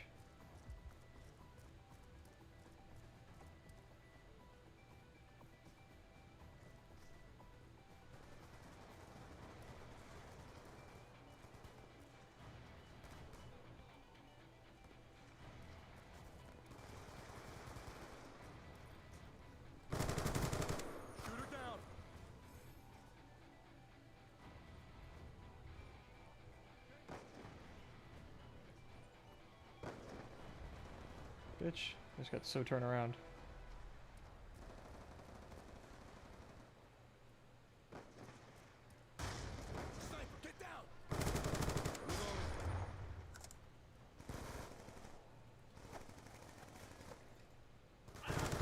Ah. Alright, we can try a different weapon. Let's go... DSR, because why not?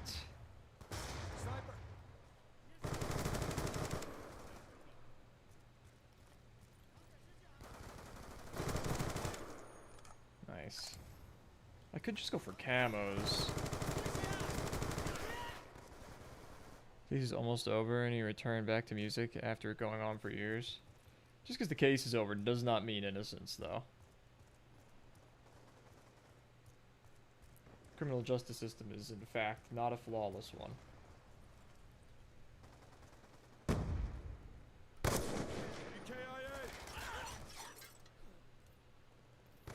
I don't know if I like the sniper on this particular map.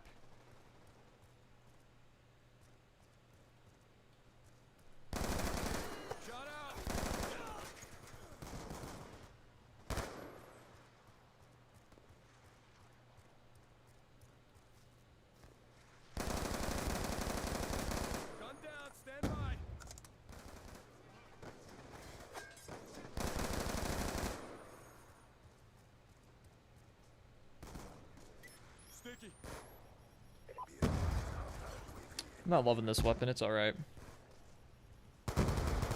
Yeah, I'm not saying you shouldn't listen to his music.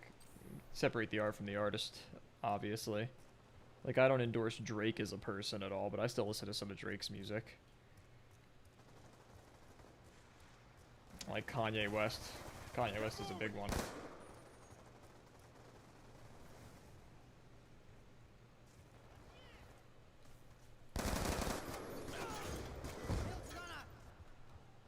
Alright, I remember this gun being really good. I like the SMGs in this game a lot. The best gun, though, is an AR. The fucking AN-94.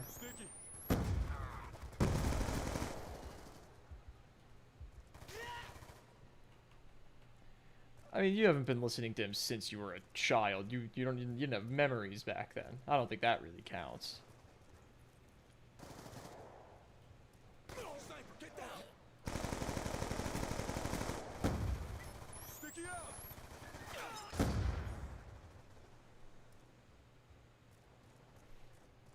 Just gonna mess around with all these weapons.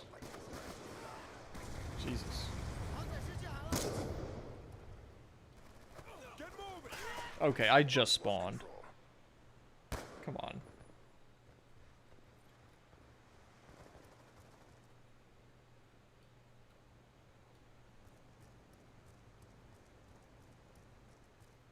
Hostile dragon fire in your AO. Yeah, but it doesn't really count if you... I don't think listening to him before you had memories really counts. Sniper, get down! Stupid fucking drone. Hostile UAV above.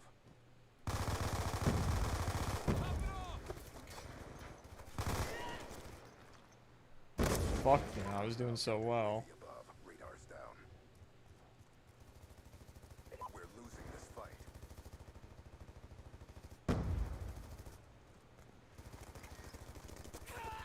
I don't even know where the motherfuckers are at, bro. How long does the fucking Dragonfire drone last, bro? Jesus Christ, that thing was a pain in the ass. I didn't even kill him. Same with Nirvana. Jesus Christ, that was not a good game. Poor execution out there. Mission profile failed.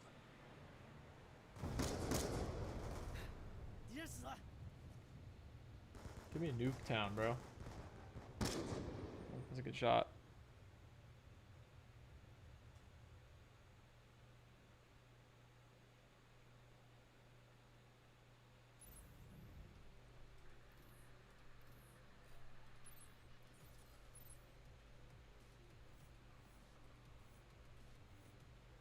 I don't get the AN-94 to level 55, bro.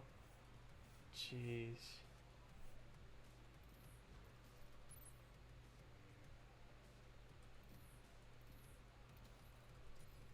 Oh, please get me hijacked.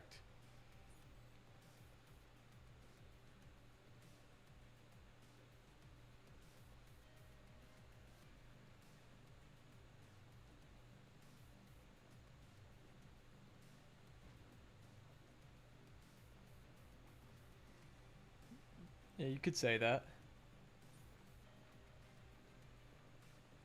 I don't listen to the same music as my parents, not even close. So I cannot relate.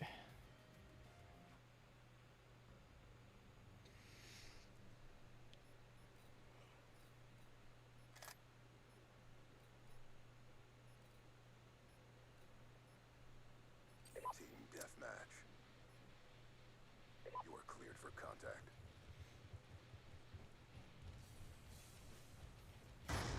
Sticky.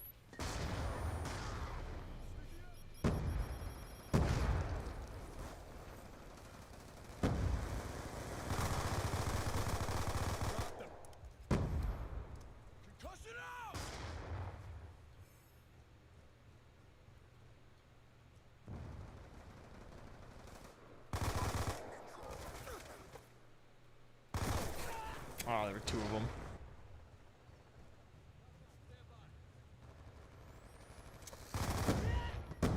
What if I just... get the Peacekeeper gold.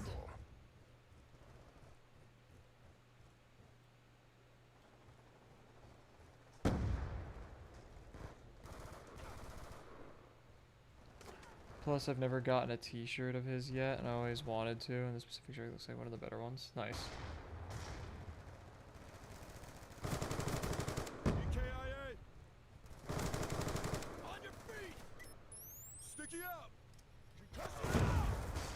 Actually wearing some artist merch myself right now. I'm wearing a Kendrick Lamar shirt I got when I saw him live for the Big Steppers tour.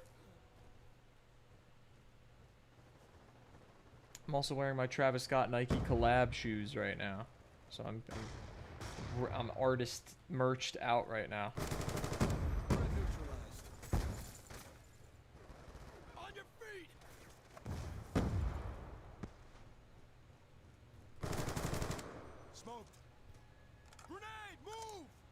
Gotta aim for heads. Getting shipped from the US. Nice.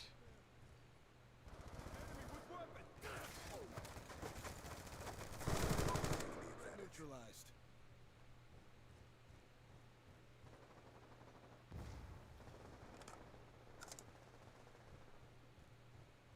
We've lost the lead.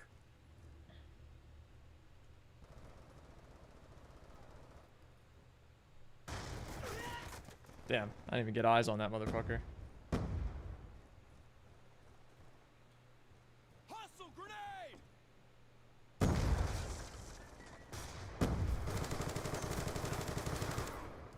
Concussion out!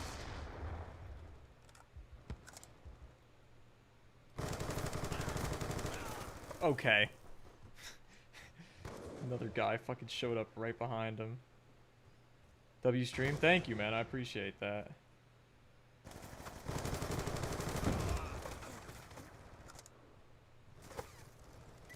Ah, fuck.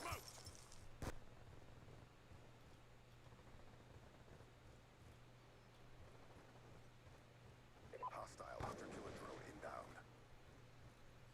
Hostile UAV above.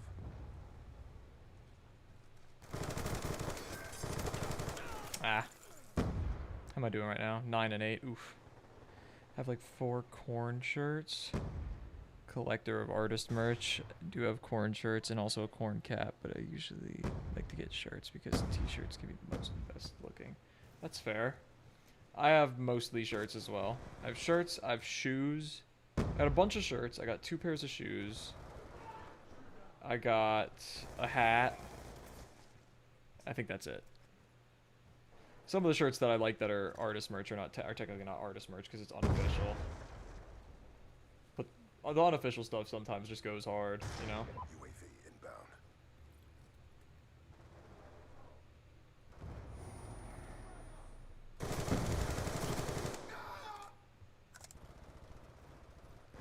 I'm getting corn Adidas shoes. Oh, they have an Adidas collab? That's cool.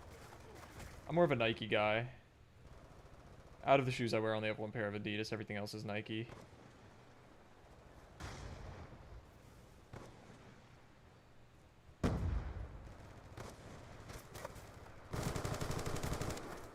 No, no, no. I'm not letting that shit slide. I gotta kill this guy. Okay. Hey, I fucking landmine. Great. Wonderful, wonderful, wonderful. Yo, we gotta actually have a decent amount of people in here. I'm kind of surprised. If anybody watching isn't already, I would greatly appreciate if you hit that sub button. We're getting closer and closer to 600. I say it every day, and now we're 10 away. We're trying to get to 1,000 as soon as possible. That's a big step in getting there. This guy's throwing grenades fucking willy-nilly, bro.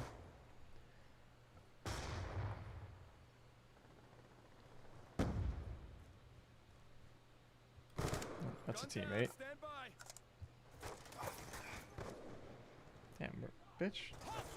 Ooh, that's a nade. Let me just get out of there.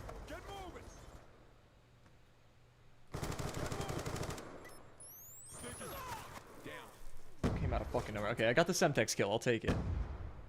This is a jumpsuit. Corn Adidas. Oh, look at that.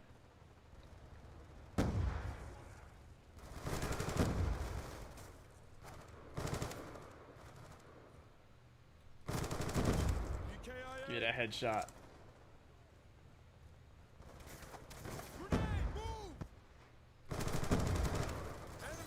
shit. Wow, that guy sucks.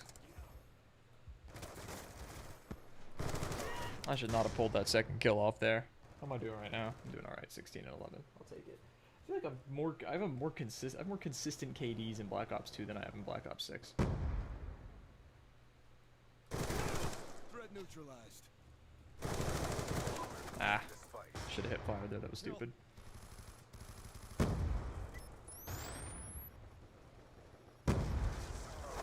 Oh, okay. He was prone.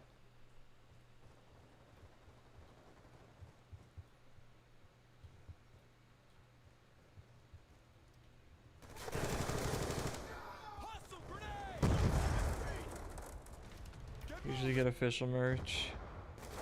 Feel kind of bad wearing fake merch because we want to support them. Yeah, no, I get it. Fake merch is a lot cheaper though. How'd I do? I did alright. I'll take it. The fake merch is a lot cheaper.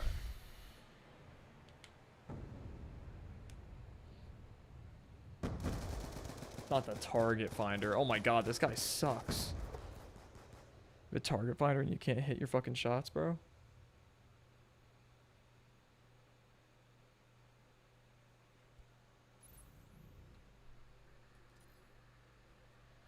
Oh shit.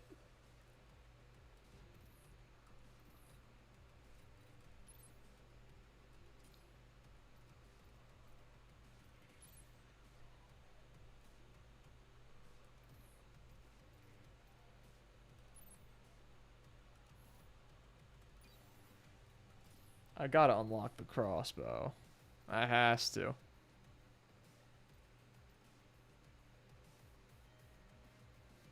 Should I get rid of the quick draw? I kind of like the quick draw like a lot though. I feel like no secondary on this loadout's kind of the wave, no? Jeez. Yeah, that's a big difference.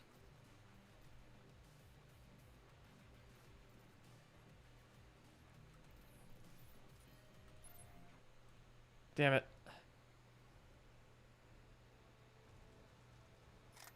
Alright. Let's keep at it. Free shipping. Oh, that's nice. Free shipping is always nice.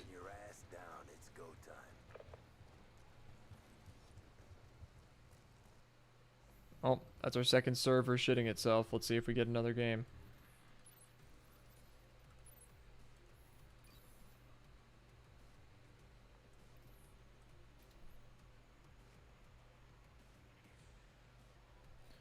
When do you unlock the ballistic knife? 49. Alright, let's see if we get in a game. If we don't, that's going to be the end of it, chat.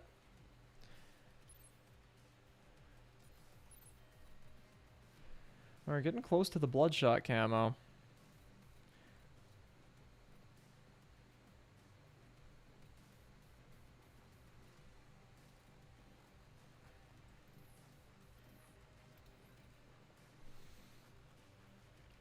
Alright, let's see. Another friendly reminder. Make sure to sub if you have not already. I really appreciate it. Oh, I thought we got in a game. No, I think we might be cooked. Oh, man. Fucking armpit is itchy, bro. Australian-wide free shipping, so I luckily found one. It's like a Melbourne company. That's nice. That's nice.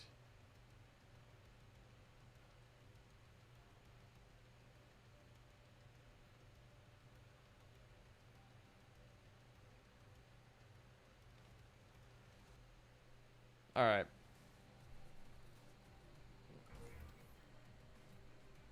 Oh, wait. I almost dipped out as we got into a fucking lobby.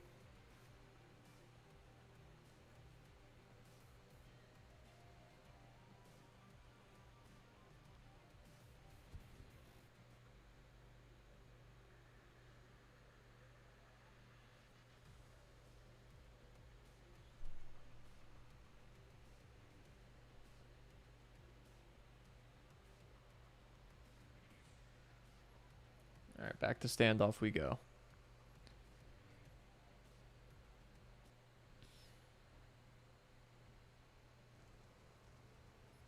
You already know I gotta use my fucking goat, the fucking crossbow. It's my favorite crossbow in all of shooter history, in all video games. I wish they brought it back in Black Ops 6.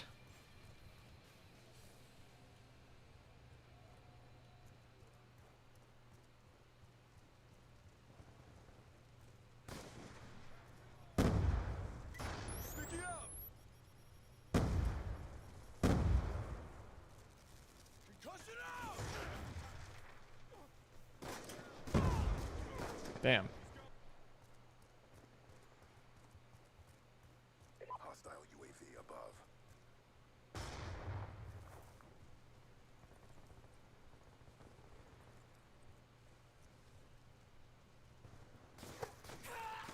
Where is this guy?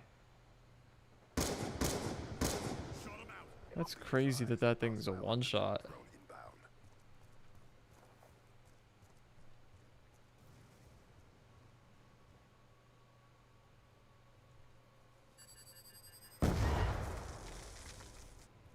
Okay, bro.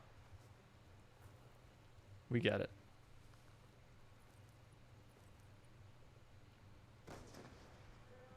That's cool. I'm wearing a concert tour t-shirt right now as well. I think it was like $55 at the venue, so it wasn't too bad. Pretty reasonable.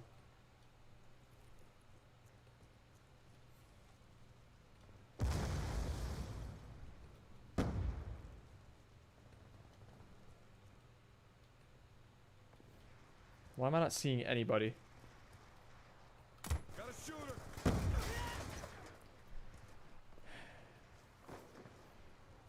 Jesus. There we go. Drop them. Where are these motherfuckers coming from? I'm just trying to get some use out of my fucking crossbow.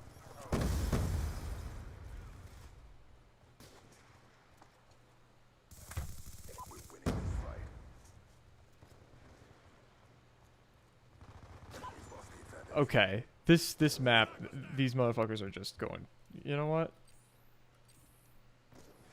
Sniper.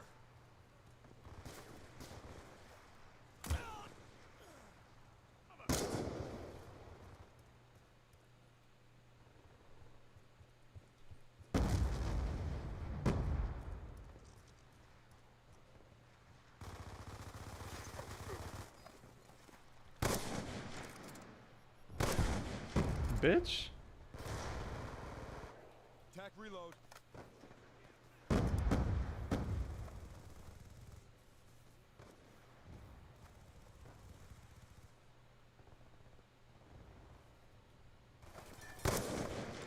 I'm just not getting how these aren't hitting. There we go. That's cool. Changing.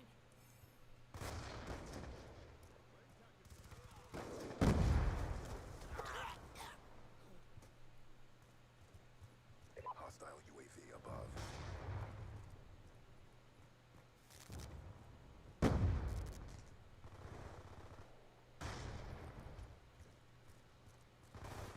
Sniper down. Changing.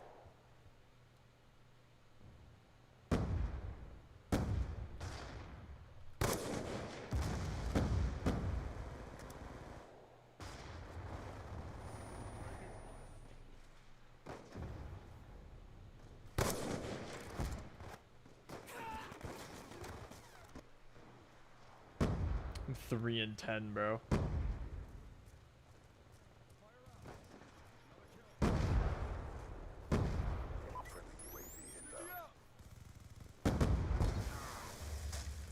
Get moving.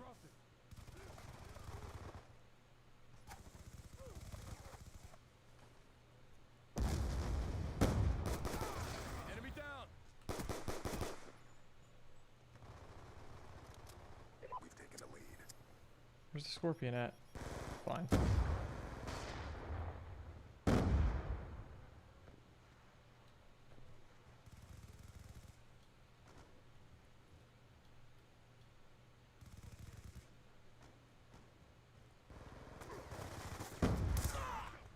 Jesus Christ.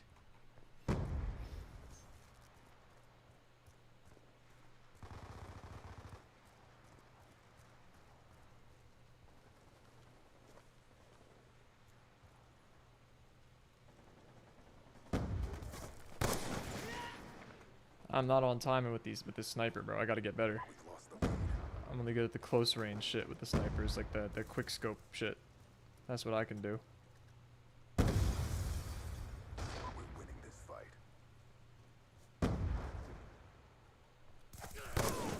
Well, not in that situation, I can't. Okay, bro. Like, I took 2 steps.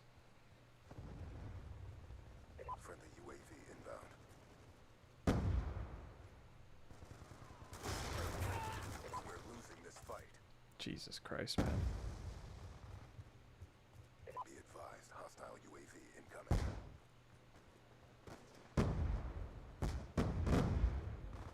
Be advised, hostile hunter-killer drone inbound.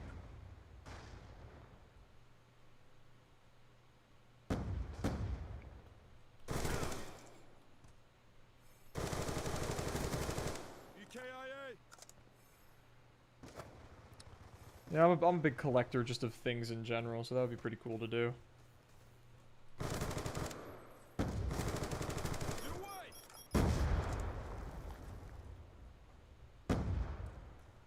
Yeah, I just need to roll with this gun. I just do better.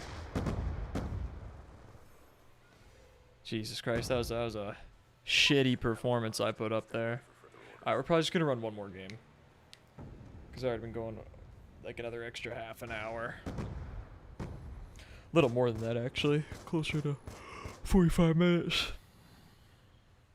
And I got to sleep. But I'm not ending it on a game where I go 8 and 15. That's not like me.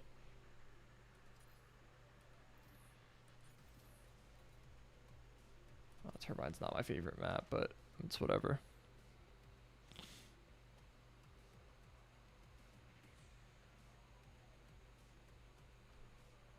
What happened to the old SMP? Kind of died. I'm in talks with Trevor to bring it back for just a finale, so it gets like actually some closure on the lore. But when it does come back, I can't see it being more than 1 more stream, maybe 2. Max 3, but we'll see.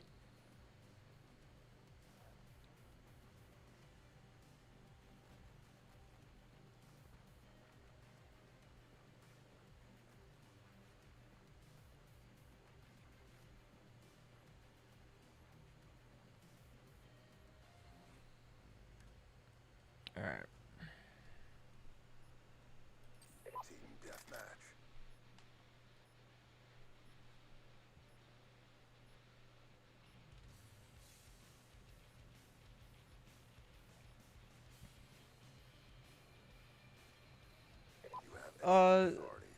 Not if we do at some point, not okay. We're calling it there. If we do it at some point, not anytime soon. Because I already have plans for what the next SMP that we do on stream will be like, but even then, I don't want to do that for a while. I think having Minecraft in big bursts that are very separated is kind of the way to go about it, so. They're probably outside of when we decide to do that little finale. Probably won't be any Minecraft on the channel anytime soon. That's subject to change. That's not like a promise, but I wouldn't get my hopes up. Anyway. That being said, I hope you all enjoyed the stream. Make sure to subscribe if you haven't already. You can put ! vid in the chat for my most recent video between both of my channels, your boy Pants and the Pant Man, my second channel.